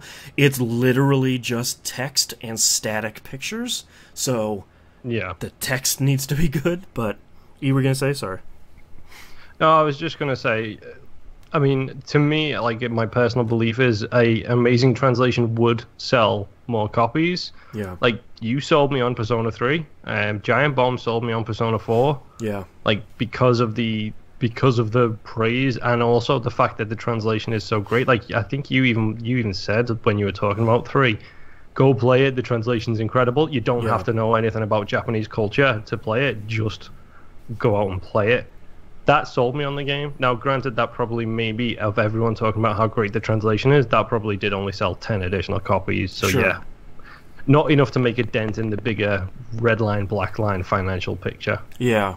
It's just a bummer, because especially with a visual novel, it's like a book that has a whole bunch of grammatical errors in it. It's like, this is all the thing is. It's just words on a page. Like, you have to get the words on the page right. That's all you got. Yeah. Like, visual novel, you have, it's literally static background and characters that flap their lips, and just 40 hours of text. And since it's not dubbed in English, you don't have the fallback of, oh, well, they just spoke it and it sounded a little bit better there. But yeah, man, I don't know. I'm still gonna, I'm racing towards the end. I probably have 5 or 6 hours left, if I can take a guesstimate. So I'm obviously gonna wrap it out. But I'm hoping they blow me away with the ending like they did with the first one. If not, I'm glad this team, the Science Adventure team, which is an incredible name for a team at a studio, they have all these other games, all these other visual novels that aren't Steins Gate, but they're all kind of the same feeling. I really hope they bring some of the rest of those out here, because apparently a lot of the other ones are really great, and this is sort of a low point. So I don't know. We'll see. Hopefully finish it this week, and I can sort of wrap up my thoughts. But the first Steins Gate is still really good. I can wholeheartedly recommend that. But I don't know about Zero yet. We were just talking about Nier Automata. I played a little bit more of that since I got my PS4 Pro, and holy crap, that runs well now. I had no idea it had a PS4 Pro patch, and it doesn't have frame rate problems, which is really nice. Wait, you had frame rate problems on the vanilla PS4? Yes, 100%. Really? That game chugs. And on the Pro, it looks great. It looks great and runs great. So I'm playing more stuff on remote play. And Nier Automata is not a game you can do that on. So no. I put it on easy mode, and this is great. Isn't that the same as Bayonetta's one-handed mode, essentially? I think it's easier. So oh wow. So there's two. I really like this because I just want to experience the story of Nier Automata, and I'm already kind of sick of playing it. And I know that sounds really weird. I care about the story. I don't care about the gameplay. Easy mode is for me because the very first question I asked you is, do you want to install the automatic chips? I was like, yes, I do. And thankfully it's toggleable, which is probably not a word. But basically it will attack, shoot, and dodge automatically for you. So once you run near an enemy, you literally don't have to do anything. And it's awesome. What? Yes. It attacks, it dodges perfectly. I just fought a boss battle against two very pretty gentlemen, and I didn't have to do anything. I got to focus on the story, I got to look at the amazing light show, and it will work probably pretty well over remote play. Yeah, Adam and Eve are really pretty. They're very pretty gentlemen. Oh, it won't work over remout play because certain buttons are bound to the triggers and bumpers, which you don't have. L2 and R2 are very important in Nier Automata. So, I mean, the thing that I care about with that game is the story. So if I can play that game and get the story, then that's what I'm really invested in. And the gameplay for me is really solid because obviously it's a platinum game, but that's sort of secondary to, like, if it's Bayonetta, I'm not going to be doing that because the gameplay there is way more important than the story, obviously. Yeah. But with Nier Automata, I want to experience those playthroughs. I want to experience the story that thing is putting forward, before top 10 this year, just to see if it rates in that list at all. And I'm planning on doing a similar thing with Mass Effect Andromeda, putting that to the lowest difficulty I can, trying to remap the buttons if I can to L1 and R1, and then sort of hoping for the best. But playing a lot of stuff on easy. That's how I'm getting through stuff now. But thank goodness for remote play, I have to say, because I don't know what else I'd be doing. Yay, Vita. Yeah, it's such a great feature that everybody who uses it seems to love. Sony just don't care. No, I think Sony does care. They do keep improving remote play. They don't want to sell more Vitas. Yeah, come on. They keep improving remote play. That's three dudes who work at Sony who love remote play. 100%. Yeah, there's a Skunkworks team of people that are, the remote play for life, and they're just sneaking improvements in every firmware update. But I mean, they're supporting the PC version of remote play too, which will, unlike the Vita one streams at 540p or 360p, depending on which one you choose. The remote play on PC can go up to 1080p. So that's pretty good. I mean, and you plug your DualShock 4 into your PC and you play. I mean, it Oh my God! Write that down. DualShock Floor. DualShock 4, yeah, it's baby. written down. You know, it's a good experience. So, speaking of another remote play friendly game that just came out on the PS4, the Final Fantasy 12 HD. What it is? Zodiac Age. Yeah, that's it. Oh. I don't know. Square in their names. It makes sense because it's so vastly different from the previous two Final Fantasy 12s that it needed a new title instead of International Zodiac Job System, which is just bleh. Man, it looks so good. It runs so smoothly. The biggest improvement for me is that they finally allow you to change. Before, the right stick panning the camera left and right was inverted, and there was no way to change it, and it drove me crazy. And thankfully you can change that now, which for me is, I think, the biggest improvement, hands down. They did a really great job up-resing that game. They cleaned up the vocals. One of the biggest problems on the PS2 version is they compressed the vocals so much it sounded really hissy, and it never really sounded right. Sounds really great this time. They re-recorded the whole soundtrack with a full orchestra.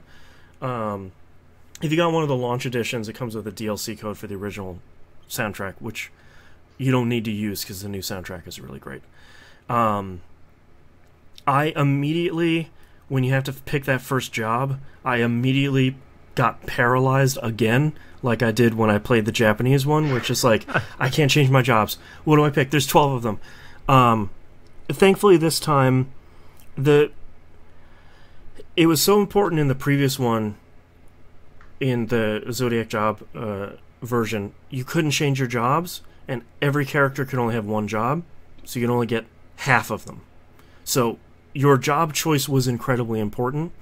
This one, later in the game, every character could pick a second job, so you can get all 12 of them. So unless you make the world's worst decision where it's like, everybody's going to be a white mage, alright, wait, why am I losing? Then you're going to be pretty okay playing this game. I've played probably 2 hours of it so far, but I was starting to really dig it again, so I took it out and put Nier Automata back in. No. So, because I've played Final Fantasy 12 enough times all the way through that I know that's going to be good, and I know it's probably going to be about another 100 hours like Persona 5, so I can play that at any point. That's not a top 10 list contender. That's an honorable mention contender, since it's, for me, it's a remake of something I've played a bunch of times, so I don't go away. You get put on the pile for a while. I didn't mean to rhyme. And the last game I played this week, Ed McMillan's new game, The End is Nigh, is out. Oh, yeah. That game is immediately incredibly hard, and when I say immediately, I'm saying the very first screen you're on. So, basically, how do I describe this? It reminds me of Super Mario World and Super Meat Boy sort of had a baby. But in Super Meat Boy, your main, mode of transportation was doing the triangle jump.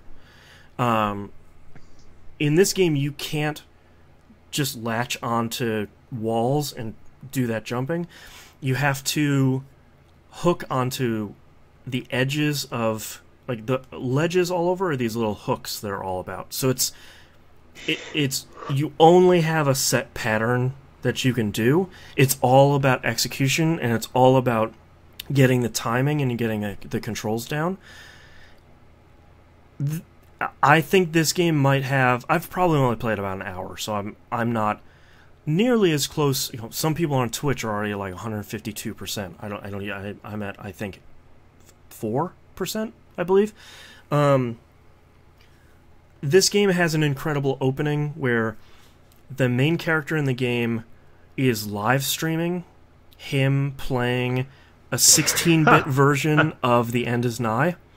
And okay, as soon as you die in that game, it breaks his console that he's live streaming with, and he has to go out into this post-apocalyptic world to go find another copy.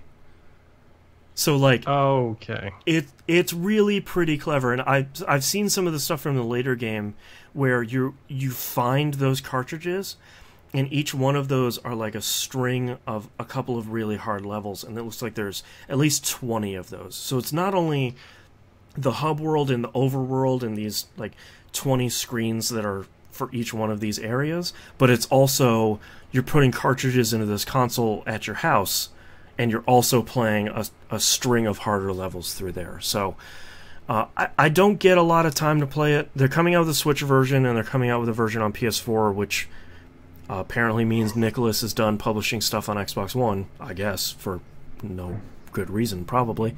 So I will probably play it on PC for a while, but I'll dig into the PS4 one whenever that comes out in 2025, I'm guessing. Yeah, probably. But it's... So, go ahead. You described the precision, like needing to have the exact path. Yeah. Is this Trials but a platformer? No, I wouldn't say so. Because I think Trials for me, and correct me if I'm wrong, it starts getting to be more about manipulating the physics than finding a path through the level.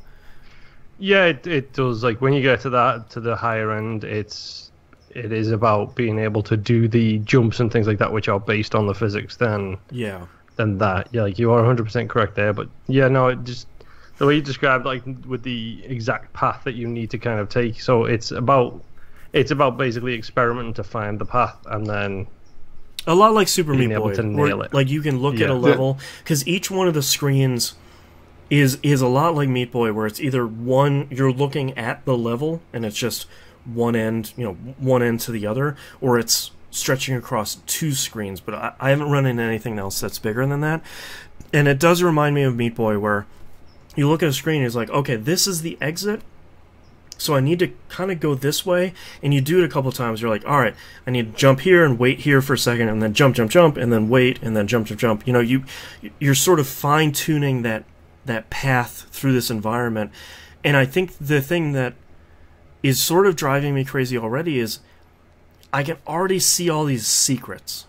Like, I'm going through this level, and I can see a ledge all the way at the top, and it very clearly goes off the top of the screen, and I have no idea how to get there at all. And it's like, well, maybe I don't even know. Or like, you can go, let's say you go from Area 8 to Area 9 in the first set of levels, then you can fall through a wall to go back to the other area that will then let you collect an item that you couldn't before because it was behind an impassable wall. So it's just like, you can already tell that I know there's just stuff I'm passing by where it's like, that level was easy. It's like, you missed 30 items. It's just like, wait, what? Oh, man, yeah, so I'd say you go spend your time with Castlevania, because this one's going to eat up a lot of your time. Yeah, and that's why I only want to play it a little bit every week. If I can get an hour or two, that'd be great. But it seems really great. What were you going to say, Moon? Sorry. Oh, I was just going to say, Secrets in an Ed McMillan game. Who would have thought it would exist? Yeah, and it seems more devious than Meat Boy, because a lot of Meat Boy stuff was like, here's a portal. How do you get to this portal? Or here's one of those bandages. How do you get one of those things? And you can sort of already see it. But this one seems like, how do you manipulate the environment so that you can get through this invisible wall that you couldn't see before? Yeah. So it seems great. And it seems up my wheelhouse. And like we were talking about last week, it was really great. He'd been teasing it for a couple of months. It was really great that a month ago, from when the game came out on the 12th, he announced it, said it's coming out in a month, and it came out. And yep, that was really great. And it seems like a pretty smooth launch. There were a couple issues with Steam servers, within the first couple of hours that got smoothed out, and it seems great. Very few issues. So, fingers crossed it will eventually make its way to the Xbox. Yeah, The thing is sort of frustrating. I understand why they want to publish stuff very quickly on the Switch, because the number of titles that are on that console are very low. And especially stuff like Cave Story and Binding of Isaac Afterbirth Plus, those are games that are already beloved. So when people say, this is coming to Switch, Twitter can say, like, that's great, these games are amazing, and then sort of start building a little bit of a groundswell. Something like The End is Nigh. Switch users have nothing to play, so because they've got nothing to play, that rises to the top a lot easier than trudging through 60 pages of stores. Well, geez, I don't know. It doesn't seem like anything coming out for the Xbox One, like, ever, so... Yeah. Well, I mean, that's the other hard part, too, is it's dealing... Being a fan of Ed's games and dealing with Nicholas is a Sisyphean task. Because, like, it's coming out in fall, and then you get it winter of the next year. Yeah, fall 2017, and we're playing it December 2018. You know, I know there's a small studio, and I understand, but, like, you can only get bitten so many times before it's like, yeah, we'll talk about it in the news stories in a little bit, where it's like, you're coming out here? Sure. I 100% believe you. Wink. He's the Ned Stark of release dates. Winter is coming. Yeah, and it's really frustrating because it's one of those indie studios where a little more transparency would be appreciated. Where it's like, look, we're working on it. We're having trouble with certification, or we're having trouble getting Binding of Isaac Afterbirth Plus running on consoles because it gets harder and harder to get this surprisingly complicated game to run on consoles that aren't getting more powerful. Some of that transparency would be more understandable instead of like, yeah, we're working on it. It's like, yeah, but like, who do you have the intern working on it? Do you have half the studio? It's like no news is good news, but it's not. Well, and it's frustrating too to see them come out with like 4 games on the Switch in between Binding of Isaac Afterbirth DLC getting announced and still not coming out. So no, it's like dating someone you really don't trust, and they like you just assume if they're home 4 hours late they've been murdered. Right. Like, yeah, it's the worst thoughts go through your mind. It's really frustrating, and it's you try to be understanding for a while with small studios like this, but after a while it's sort of like, yep, sounds right. Sure thing. But that's all I've been playing this week. So let's take a break. Yay. Yeah, break. I really gotta pee. Check out that sweet sheen. Ceiling fan. That's a real British sheen there. Yeah, exactly.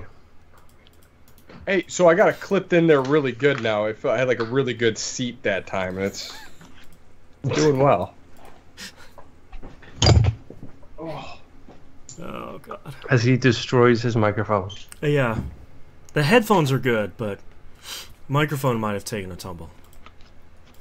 Alright, let's see what we usually do and see if there's any news stories. Hello, chat. While Boston's looking at the news stories, let's have a chat. Hi, chat. Marvelous Capcom Infinite.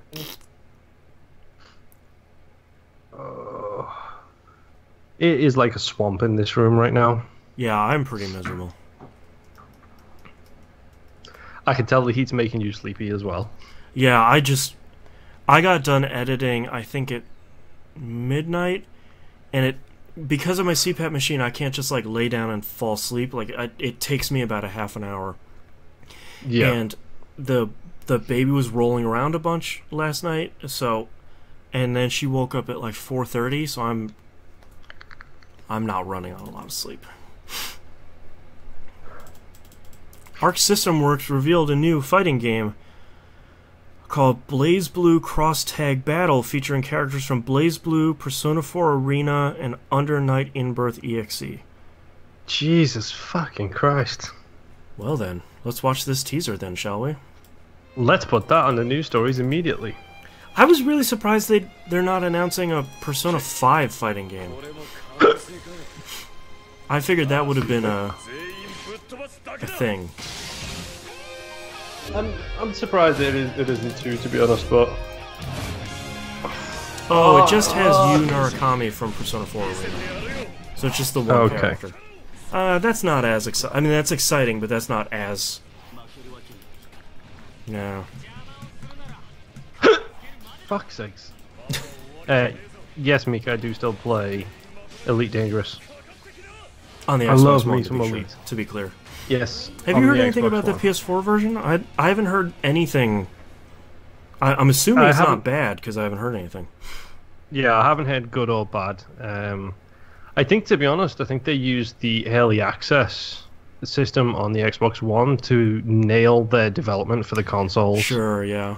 Because when it came out on the Xbox One, like, it was very limited, but they very quickly expanded it, and it's literally, I think it's like a week behind on updates now. Like, PC gets an update, and that's not bad. In a week, if it's not like day of, it's within a week kind of thing. That's pretty great. That they get the updates over. I'm just like I'm hoping and I'm praying that they can eventually get a decent cross-platform play, because we play in the same universe as the PC players. Like, their actions influence my universe and vice versa. It's the most frustrating thing is that Sony is still being so stupid about cross-platform play for no reason, and their excuses are getting thinner and thinner. Their real reason for doing it is we're the big dog right now, so we can do what we want. Which, hey, correct me if I'm wrong, didn't that burn them last time? And didn't that burn Microsoft heading into this generation? Yeah. It's crazy because their excuse is, well, think of the children. It's like, nah, man. That's not it. Yeah, that's fucking bullshit. Because hubris works out so well for everyone. Yeah. Nob, since you just came back, this isn't as exciting as it originally seemed, but Arc System Works announced a new BlazBlue.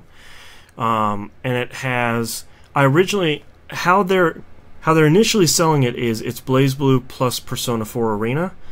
It's not. It just has the main character from Persona 4 in it as well, along with like 2 other indie fighter peeps that I don't recognize.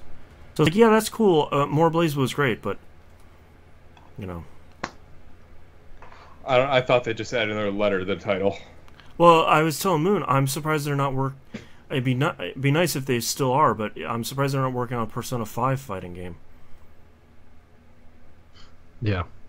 Here's what I don't get. Like, at this point, like, how have they not done BlazBlue versus Guilty Gear?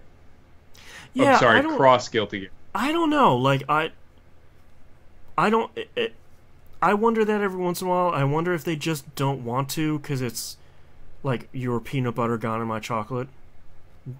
But either that or there's some really weird, obscure licensing issue where, like, they own those franchises, but they don't really own them. I bet you Sega's got something to do with it. Oh, hands down. Sega's been leaving a lot of their companies alone, but when push comes to shove, I'm sure they'd be like, How about we not do that? Yeah. Maybe that's not a good idea. Meek. By the way, for Meek, for the record, Elite Dangerous is another one of those games that if you send me a message and I'm not busy playing other things, I will probably drop everything to play it. As long as you're not doing the Isaac Daily that you can't exit out of, then yes, firing up the ships right now. I'm getting fed up with my cats right now because they just keep on. As soon as I start playing it, they're just like, "Hey, we want love." I can't stop this train. So I was petting Boomer the other day, and he yelped like at and he's been hobbling around. That's weird. Like, I don't know what I did. I really don't. Is it tender if you like squeeze it? I wonder if he has a muscle issue. I think it's something like, it probably pulled the muscle. I grabbed him, pulled him to me. Yeah. But he seemed fine, and then I went and scratched around his like little hindquarters his area. haunches. And then he just yelped, and now he's been kind of gimping around. He's moving around fine. He's not yelping or anything, but I don't know. He's being a drama queen. Hey, fucking Samson ate my goddamn pancakes yesterday. So, So, I'm 36 years old. I wanted fucking pancakes for dinner, so I made myself some pancakes. Yep, breakfast for dinner is delicious. I had one. I turned around, and 3 of them are gone.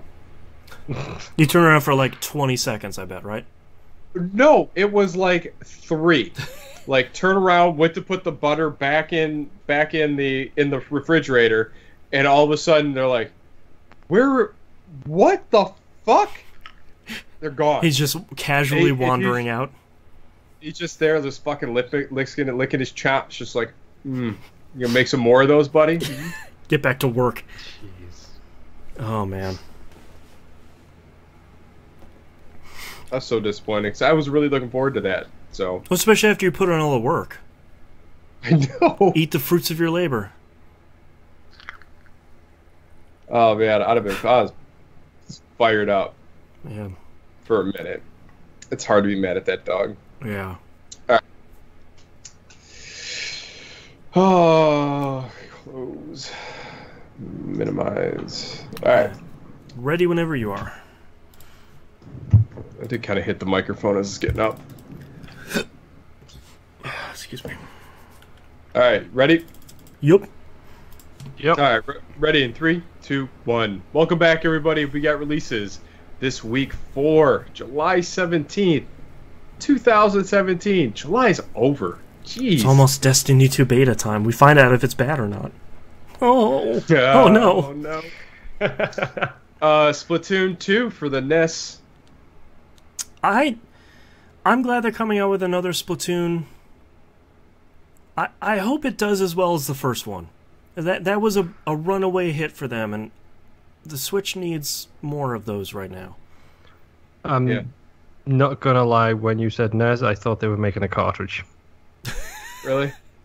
No, Knobs is just making fun of I put NS for the Nintendo Switch in the show notes. Oh yeah, because that's its official abbreviation. But yeah, I thought you meant they were doing Splatoon 2 like 16-bit edition or something for the NES as like a promotional thing. That'd be 8-bit, sir. Whatever. Super Hot for the PlayStation 4. Super Hot is so good. If anybody doesn't know what Super Hot is, it's a fairly simplistic game, but the only time the world moves is when you move. And basically you're reenacting, basically it turns you into an action movie star. And it's crazy. Seems really cool. Super Hot for the VR. PlayStation VR. That's probably got to be incredible. Yeah, it's a totally different game in a really crazy way. Like, you're able to... I hope they figure out how to do this on the PSVR, because with the... I don't remember if it's Oculus Rift exclusive or not, but basically you can get up on an enemy and actually grab the gun out of their hands and then throw it, like shoot a couple bullets and then throw it at them, and it will kill them. So like throw the gun at them? Yeah, and like you can use your gun to block bullets in air. Like, it's a totally different game in a way that is just... Giant Bomb they do these series Varodios where they look at like 3 or 4 VR games. It looked, within 2 or 3 minutes, they were doing some ridiculous like John Wick stuff, and I'm crazy. So upset I never heard that word before. Varodio. Varodio? That is amazing. Yeah, that's what they call their series on it. Yeah. So good. Another site I follow does VR the Champions. That's good too. Curses. Varodio is solid. I know. Yep. Oh. Alright, let's move on to news stories. In case you haven't heard, because everybody won't shut up about it, Disney's D23 happened this past week. I didn't actually know that. Oh, God. I'm so sick of hearing about Disney. But, since they own Star Wars now, they are making an AR headset where you can play as a Jedi, and later on you'll be able to play holo chess, which is fun. But I can't... It looks cool. Like, they have a little teaser trailer that's like 15 seconds. They're going to come out with a controller that's going to mimic a lightsaber. Why? You already lost me on it. Well, it's like Disney and Lenovo are making an AR headset. Why are you making a headset? I don't... Because no one realizes you shouldn't do hardware. Make glasses. Yeah. Just make AR glasses. Don't make this giant headset because I'm tired. Come on, you know that they've got to do it, they've got to fail, and then they've got to pull it off the shelves because it's not profitable enough for them. Just like they did with Disney Infinity, getting into stupid deals with people. They ruined something that was really, really fun by making terrible decisions. Boy, Toys to Life, we saw the short shelf life of that one coming from a mile away. Sadly. Yeah. I just... and every time we talk about AR, I continually get upset that HoloLens is still not a thing. And then I think about AR Dungeons and Dragons, and I keep thinking, man, that would be really cool. Why hasn't anyone done that? Yep. Oh, yeah, because we don't have an AR headset yet. Yep, because HoloLens still doesn't exist, because that technology... Let's face it, that technology is probably the hardest. Oh, everyone's complaining... Everyone's saying VR is the future, VR blah blah blah, VR down 10 in sales because no one wants to invest, because guess what? It's super expensive. Yeah. You know, AR is, to me... Did you see the demo? I didn't Oh, see wait, the demo. I don't know have you caught up with Silicon Valley? No, not yet. I haven't seen any of it. There's a good VR gag about a demo. Oh, good. Well, perfect. Went up to Skill Nice, talked to the bartender and everything. I mean... I like the idea of VR. I don't like the idea of closing myself off from my surroundings that much. I mean, I think we've discussed this before. AR to me is the way, because then I can still see everything going on around me. I can still talk to my wife, you know. You can play multiplayer games more easily. Like that's the stuff like the AR D&D that I want to be sitting there with my friend. If I played D&D, I unfortunately never have. But like, I want to sit there with my friends and like we all can look at this board and it's just coming out of the board. But there's like 6 of us or however many play D&D. I don't even know. And you're all hanging out, and that just sounds cool. Yeah. Yeah, how cool would that be? The augmented reality glasses, like the HoloLens, and everyone just kind of phased in around a table, so you're not even sitting in the same place together. Great. Yeah. Like, even that's better. the stuff, man. That's the stuff. Yeah. Yeah, I mean, I don't know. Let's talk about... I want to buy one of those Amazon Echo things that's got the face, the screen Amazon... Yeah. The screen on it, because it's Total Recall. It's a vid phone. It really is. It's a little weird. We were talking earlier about sort of squishy release dates. Square Enix is saying that Kingdom Hearts 3 is going to come in 2018, which I say, see me in 2018 when they say it's coming in 2019. I joked on Twitter that Kingdom Hearts 3's release date is current year +1. Yep. I'm going to quote Boston here and say, I believe you, wink. Yes. Sure, Square Enix. Oh, wink. Final Fantasy 13 Versus, which turned into 15, was in development for nearly 13 years. So, wink. They also announced a Toy Story World, which has brought back one of my least favorite things about video games, which is you're going to be able to play something that looks like Toy Story. I think we can all remember that from like the PS1 and 2 and 3. Yeah. And now people are side-to-siding with pictures. Here's what the T-Rex looks like in Toy Story 1. Here's what he looks like in this trailer for Toy Story. You're literally playing Toy Story.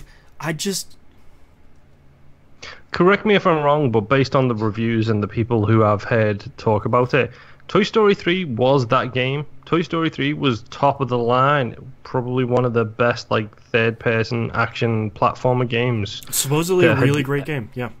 Yep. I've never played it, but everyone I've heard talk about it raves about it. Yeah. So it also had they're doing Toy Story World. It also had a sandbox mode that was sort of the proto Disney Infinity. Yep. Which is also crazy. So I appreciate people getting... It's killing me. This is the hill you want to die on. Who cares? I care because I'm so tired of hearing about it, and I feel so badly for people that get excited when Square Enix says a game is coming out. They're lying to you. Please, please stop believing them. I think that's the biggest thing. Is it's not a case of who cares. It should be a case of why do you still care? You shouldn't care. Please stop caring. You will be hurt. Oh man. Yeah, I'm super excited. It's like being Molyneux all over again. Well, and the thing. So here's the thing that's even worse. This is worse than Molyneux because we all know what he's done. The thing about Kingdom Hearts 2 came out on the PS2. We've had about 400 Kingdom Hearts games between 2 and 3. And for them to say, like, please be patient, 3's taking a little bit of time. Stop working on everything else. Like, just focus, for the love of God. Kingdom Hearts 3 is probably going to be pretty good. Well, yeah, whenever it comes out. They don't want to pull a Grin and do like 9 titles at the same time. Man, poor Grin. They put out like 3 really great games at the same time, but their biggest problem was they put them out at the same time. Yep. Stagger them, guys. Sheesh. Last but not least, I wonder in their planning stage where they're like, all right, we have this much runway, and all the runways end at the same point. It's like, well, I guess we got to ship it. All right, guess what's done's done. Yeah. They've got Fast and the Furious 6 runway is what they've got. It just never stops. It just keeps on going and going and going, and then eventually the games will come out when the plane blows up. Last but not least, Mass Effect Andromeda now has a 10-hour trial that will get you... this is available for everybody, not on EA Access / Origin anymore. You can play 10 hours of single-player and multiplayer, so if you've been curious and you want to see Mass Effect Andromeda after a lot of the wrinkles have been smoothed, it is very much not the same game that launched with famously issues that weren't that big. Now you can play... If you don't like it after 10 hours, probably a good indication that you're not going to like it. You played it 10 hours for free. You can give that a shot. Yeah, and 10 hours will get you the intro and probably a fair chunk of the first planet. Yeah. Is that game still getting a whole bunch of hate? Oh, yeah. It's going to get residual hate for the rest of the time, and that sucks. That game's not bad. It's not bad. I mean, you know... it held my attention for 70 straight hours. Well, and like unfortunately, Dragon Age Inquisition got the same thing because it was like, well, this game is boring and it's too big for its own good. Like, I feel like BioWare is one of those companies that kind of can't do right now, and I don't even think it's because of Mass Effect 3. I think it's just because they were putting out too many great games. It's this horrible, catch-22. Can't make everyone happy. Right. Yeah. Like, they're trying to make everyone happy, and they can't if they just make the game they want. Well, look at Anthem. Like, they unveiled that, and everyone's like, oh, so you're making Destiny? It's like, man, what if they are? Dude! So what? It's like, I saw an Anthem trailer. It's like, all right, that looks neat.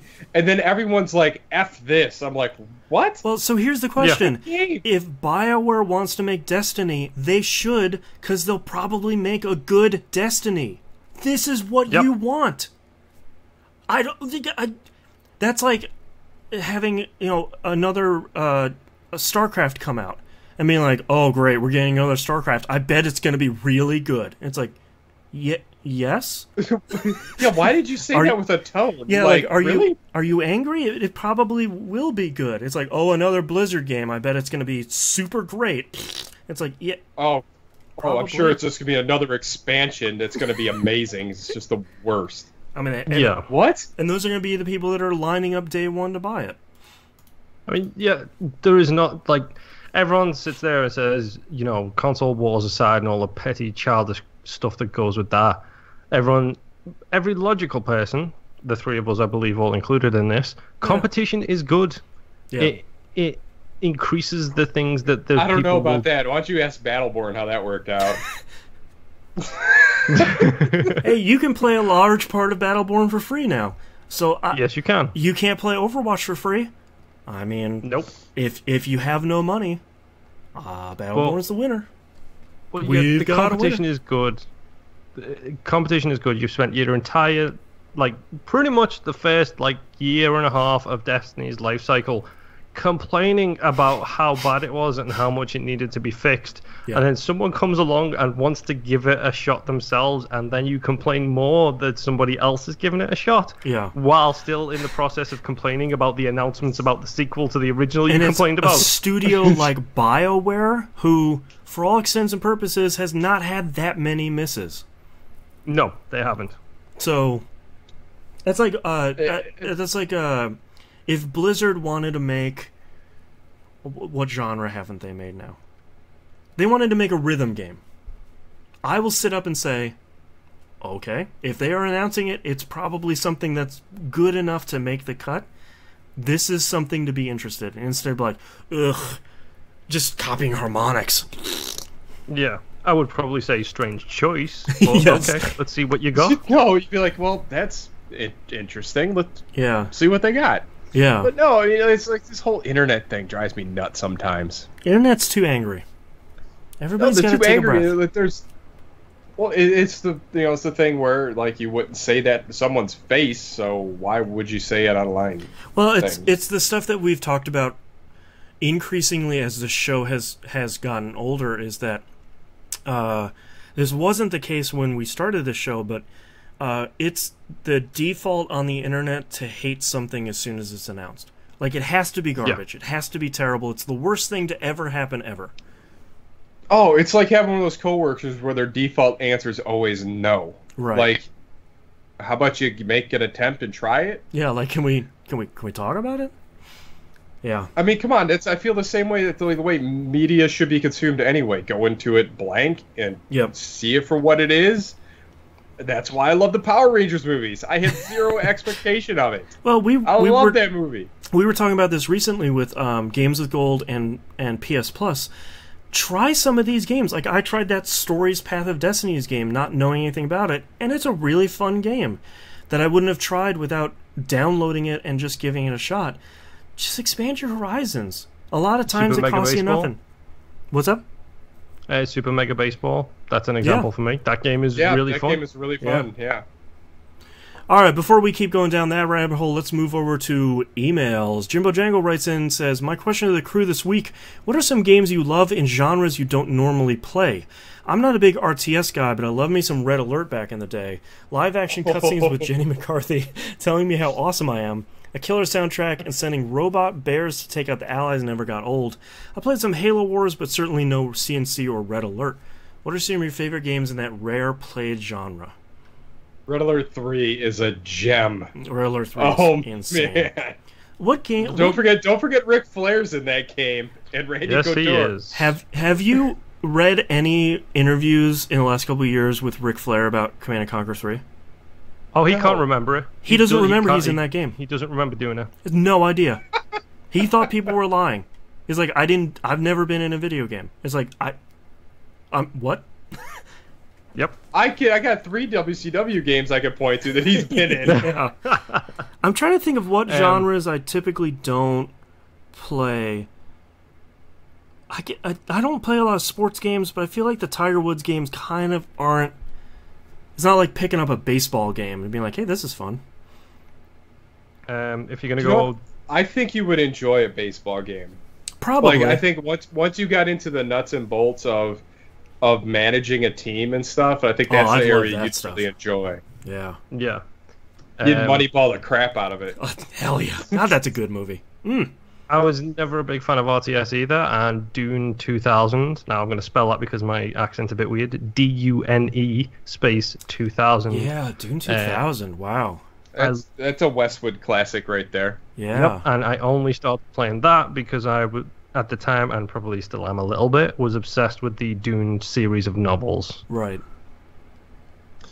Oh, man.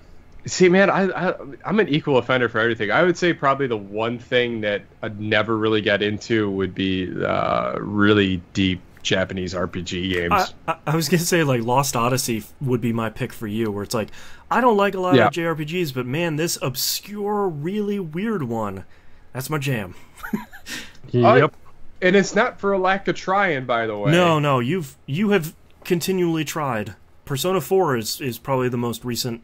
Nier Automata is probably a more recent one, but a traditional JRPG, Persona 4, you put in a lot of hours before that game just pushed you away. Oh, wait, there's another one. Strategy RPG would be, what was that Valkyrie game on the Xbox? Strategy RPG? Was it Gladius? Oh god, that game. Gladius something. Something Valhalla in it. But no, I beat that game both ways, like on the one side and the other side. Like I'm gonna look it up. I'm pretty sure it's called Gladius. It's called Gladius. You gave me this game to play, and I played through it, and I did not like my time with it. It came out. This was a LucasArts game. Yeah. Oh. I don't know, it was something about that game, it just, everything lined up and clicked with me. Yep. It's one of those B games that we don't really see anymore, where it's good enough and it's fun enough that you kind of see your way through it and you finish it and you're like, well, that was fine. 7 out of 10? I just remembered I figured out a way to cheese that system with the Berserkers. Yeah. And I just rolled it. Like, I found this exploit. On my, like, before I was looking stuff up on the internets and stuff, like, I stumbled across this tactic, and I'm like, oh, alright, I got this. Yeah. And I had some fun with that game. I mean, I feel like there's a game for me that took me by surprise, and it's not something I played, but I don't know, though, because I sort of feel like I play most of everything. Yeah, I'm the exact same. To be honest, like, there isn't exactly a genre I don't play. Like, even quote-unquote games for kids, I'll still play them just to see what the experience is like. Well, for me, like, I think my first foray into visual novels was 999, but I've fallen in love with the genre after that, so it's not like a one and done, like, that was great, but I never liked any of the other ones. Oh, man, I tell you, the gateway for me on that one was Hotel Dusk. Ooh. Oh, that is a good game. On the DS, man, that was solid. Oh, I never really played any point-and-click adventure games. Ever. You just did. Yeah, you just played Oxenfree. Kind of. No, that's not a point-and-click, that's a walk and talk. That has the spirit of old LucasArts and Sierra games. Like, the only thing you're not doing is using a mouse. Those games were very much the same as that game is. I'm pixel hunting. So imagine not, like, just instead of just holding a stick in one direction, you just click to the other side of the map, and that's where they walk. Yeah. That's the only difference between what we just did. Yeah. Yeah. Oh man. Yeah, I can't think of anything else. I'm sure there's something in the history of the show where I'm like, I picked this up and it was actually really good, but not a lot of genres I don't. No, there was that game on Steam. Oh god, it's that one where you're like training that princess and it's like a choose your own adventure and she dies most of the time. Oh god, I don't remember what that was called. That's a whole genre of games that I have never gotten into except for that specific one game. I'll have to look it up while we're. I legitimately have no idea what you're talking about. Oh. I would say, I mean, card battlers I'm not a real big fan of, but man, did I love Animation Throwdown for a little bit. Oh, Long Live the Queen on Steam. That was that one where it's like you're fostering this princess, and usually it's like, we have to go to this other castle. Let's go through the woods. Whoops, giant spiders killed you. Never mind. That was a great game. I've never played any other game in those series. All right, let's move on to Discord. We have a question from Superman Socks, which is a really great name. Unfortunately, he asked about Kingdom Hearts 3's release date, and we just talked about that. Sorry. T-Bomb Rocks asks us with our final two questions this week. Which is more important in a game, regeneration of health or saving anywhere? Oh, man. Both. A little column A, little column B on that one. Yeah. I'd say regenerating health because worst case scenario, you can just kind of chill and regen your health and then just get to the next point. But being able to save anywhere can get you into those old PC quick save, quick loads things where it's like, cool, I'm about to fight a boss and I have 4 health. I'm in a bad spot. Yeah, but those ones, I mean, like, oh man, what was the game I just played that was really hard? Prey. Go play Prey. No, please not Prey. Play Prey. Yeah, please play Prey. That game's great. Prey, I keep retweeting this all over Twitter. Yeah, play Prey. Prey is like normally $30. If you just wait for a couple days, someone is selling Prey for $30, and it's such a good price. Play Prey. Yes. No. Because I'm playing Neo, and that game harpers back to the time. I played that too. Oh, I completely forgot to talk about that. What was it? That's the game I forgot. Neo. Oh yeah. Yeah, I've been beating my head against the wall on this one. I saw you ask Mackie for help on Twitter. Yeah, it was Neo. Help. Help. I feel like that was me playing Demon Souls, where I'm going on the internet. And it's like, is anyone else playing this? This is impossible. Who can someone help? So, according to him, as I am playing this the most difficult way possible. Of course. with the weapon selection. So he's going back. It's like, no, you need to get a pike weapon, like a really long one, that you kind of keep these guys at distance, reach, and trip them up that way. But man, the top kid's so cool. Like, it's whipping around, and then he's like, yeah, you dying a lot? Yeah, well, yeah. Well, yeah, maybe that's your problem. I refuse to believe it. No, I need to learn how to parry. That's what I need to do. Yeah, well, you're just pushing towards the pro strats. No. Well, no, if I'm going to learn how to play something, I want that aspect of it, because that was the great thing with Ninja Gaiden, is once you learn how to parry off of the enemy, the whole game just opens up. Yeah. And you can play as aggressive as you want. And apparently that's not how you're supposed to play Neo at all. Whoops.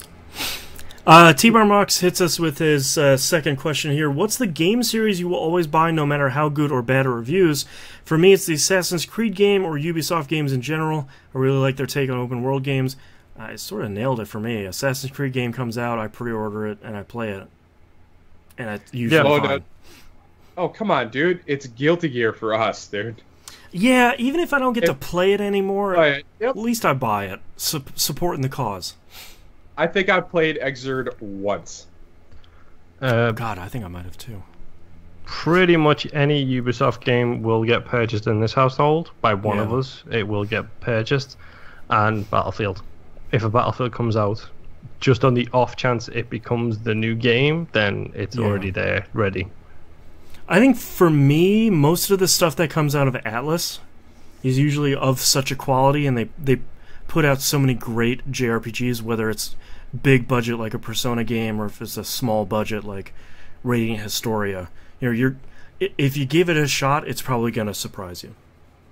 Yeah. But yes, Assassin's Creed. Anything that's got Team Ninja attached to it. Yeah, even now that they're sort of getting their mojo back. Yeah. For a while there, Team Ninja was not of the standard they were before. Well, they were Itagaki-less. Yeah, yes. You never want to be that. I think they have pills for that now. All right. Thank you very much, everyone, for sending in all your questions.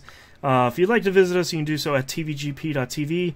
Email us tvgpfans@gmail.com. Tweet us at tvgp. Come join the Discord server. It's a really great time in there. There's a link on the right-hand side of the page, along with all of the others. Come join the forums. Don't forget to mark yourselves on the map. Join us for our game night, Monday night, 10 p.m. EST on the Xbox One. I almost said TNMT for some reason. I don't know. Turtle power. Why? That was the last Team Ninja game.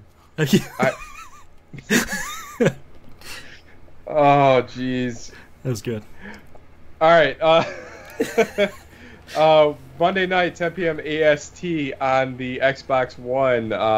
Destiny's Tuesday night on PlayStation 4. Destiny 2 beta on Tuesday. Destiny Tuesday. And we're done. All right, at that point, find us whatever. Rocket League Wednesday, Steam Thursday, yada yada yada. Find us on the weekend. Throw us invites. Send messages. Don't be shy. Yeah. I try to respond to everything. We are your friends. This game club game for this month is Castlevania Symphony of the Night.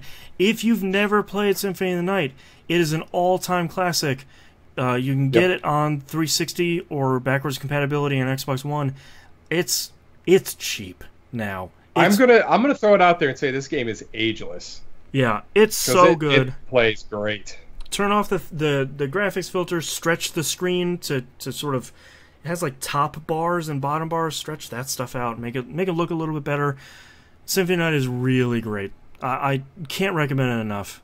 Usually we try and pick more underdog games for game club games, but this is a glaring omission in Moon's backlog. So this one's a hero. Yes. Yeah, we're gonna do this one. And don't forget to watch the show live, twitch.tv/E1M1 Network, that video game podcast, and YouTube. Go subscribe, follow, blah, blah, blah, blah, blah. We will see you all next week. Ba-da-ba-ba-ba. Bye. All right, Moon, hit me with your titles. Fire away. Opening for the Dropkick Murphys. you pulled an Ian. Just flail it. Hit him with the limp noodle. I'm not playing that again. Marching gypsy butt ladies. Dual shock floor. I believe you. Wink. You dying a lot. That's the problem. How is Itagaki-less not in this at all? How do I spell that? That would be my vote. Itagaki-less. I have the Sweeper Slaughter, the Plunger, and I'm a Dagger Guy. I'm a Dagger Guy. I'm a Dagger Guy. I'm a Dapper Dan man, damn it. I don't want fop. I like I'm a Dagger Guy or Itagaki-less. I'm a Dagger Guy gets my vote. I'm a big fan of Itagaki-less because that is amazing. Crap. And I actually remembered it. What, do you want I'm a Dagger Guy? I'm going to Google coin flip. Flipping. Okay, wait. Heads is Itagaki-less. Tails is Dagger Guy. It's heads. Itagaki-less. Okay, so also, I just learned if you Google coin flip, it just does it. Flips a coin. Yeah. Shut up. Does it really? Yeah, just because I figured some site out there will do a coin toss for me. Google does it. Shockingly. Google does everything. Coin flip. That's pretty cool. It didn't do it. It went just coinflip.com. Oh, do coin toss. Try that. This is like the least exciting outro we've ever had. Are you doing it in the search bar or are you doing it on actual Google? I don't think it'll search bar. In the actual Google. Yeah, see, it goes justflipacoin.com. What did I just search? Oh, I searched coin flip. Space? Yeah. It. Oh, it says flipping. All right, got it.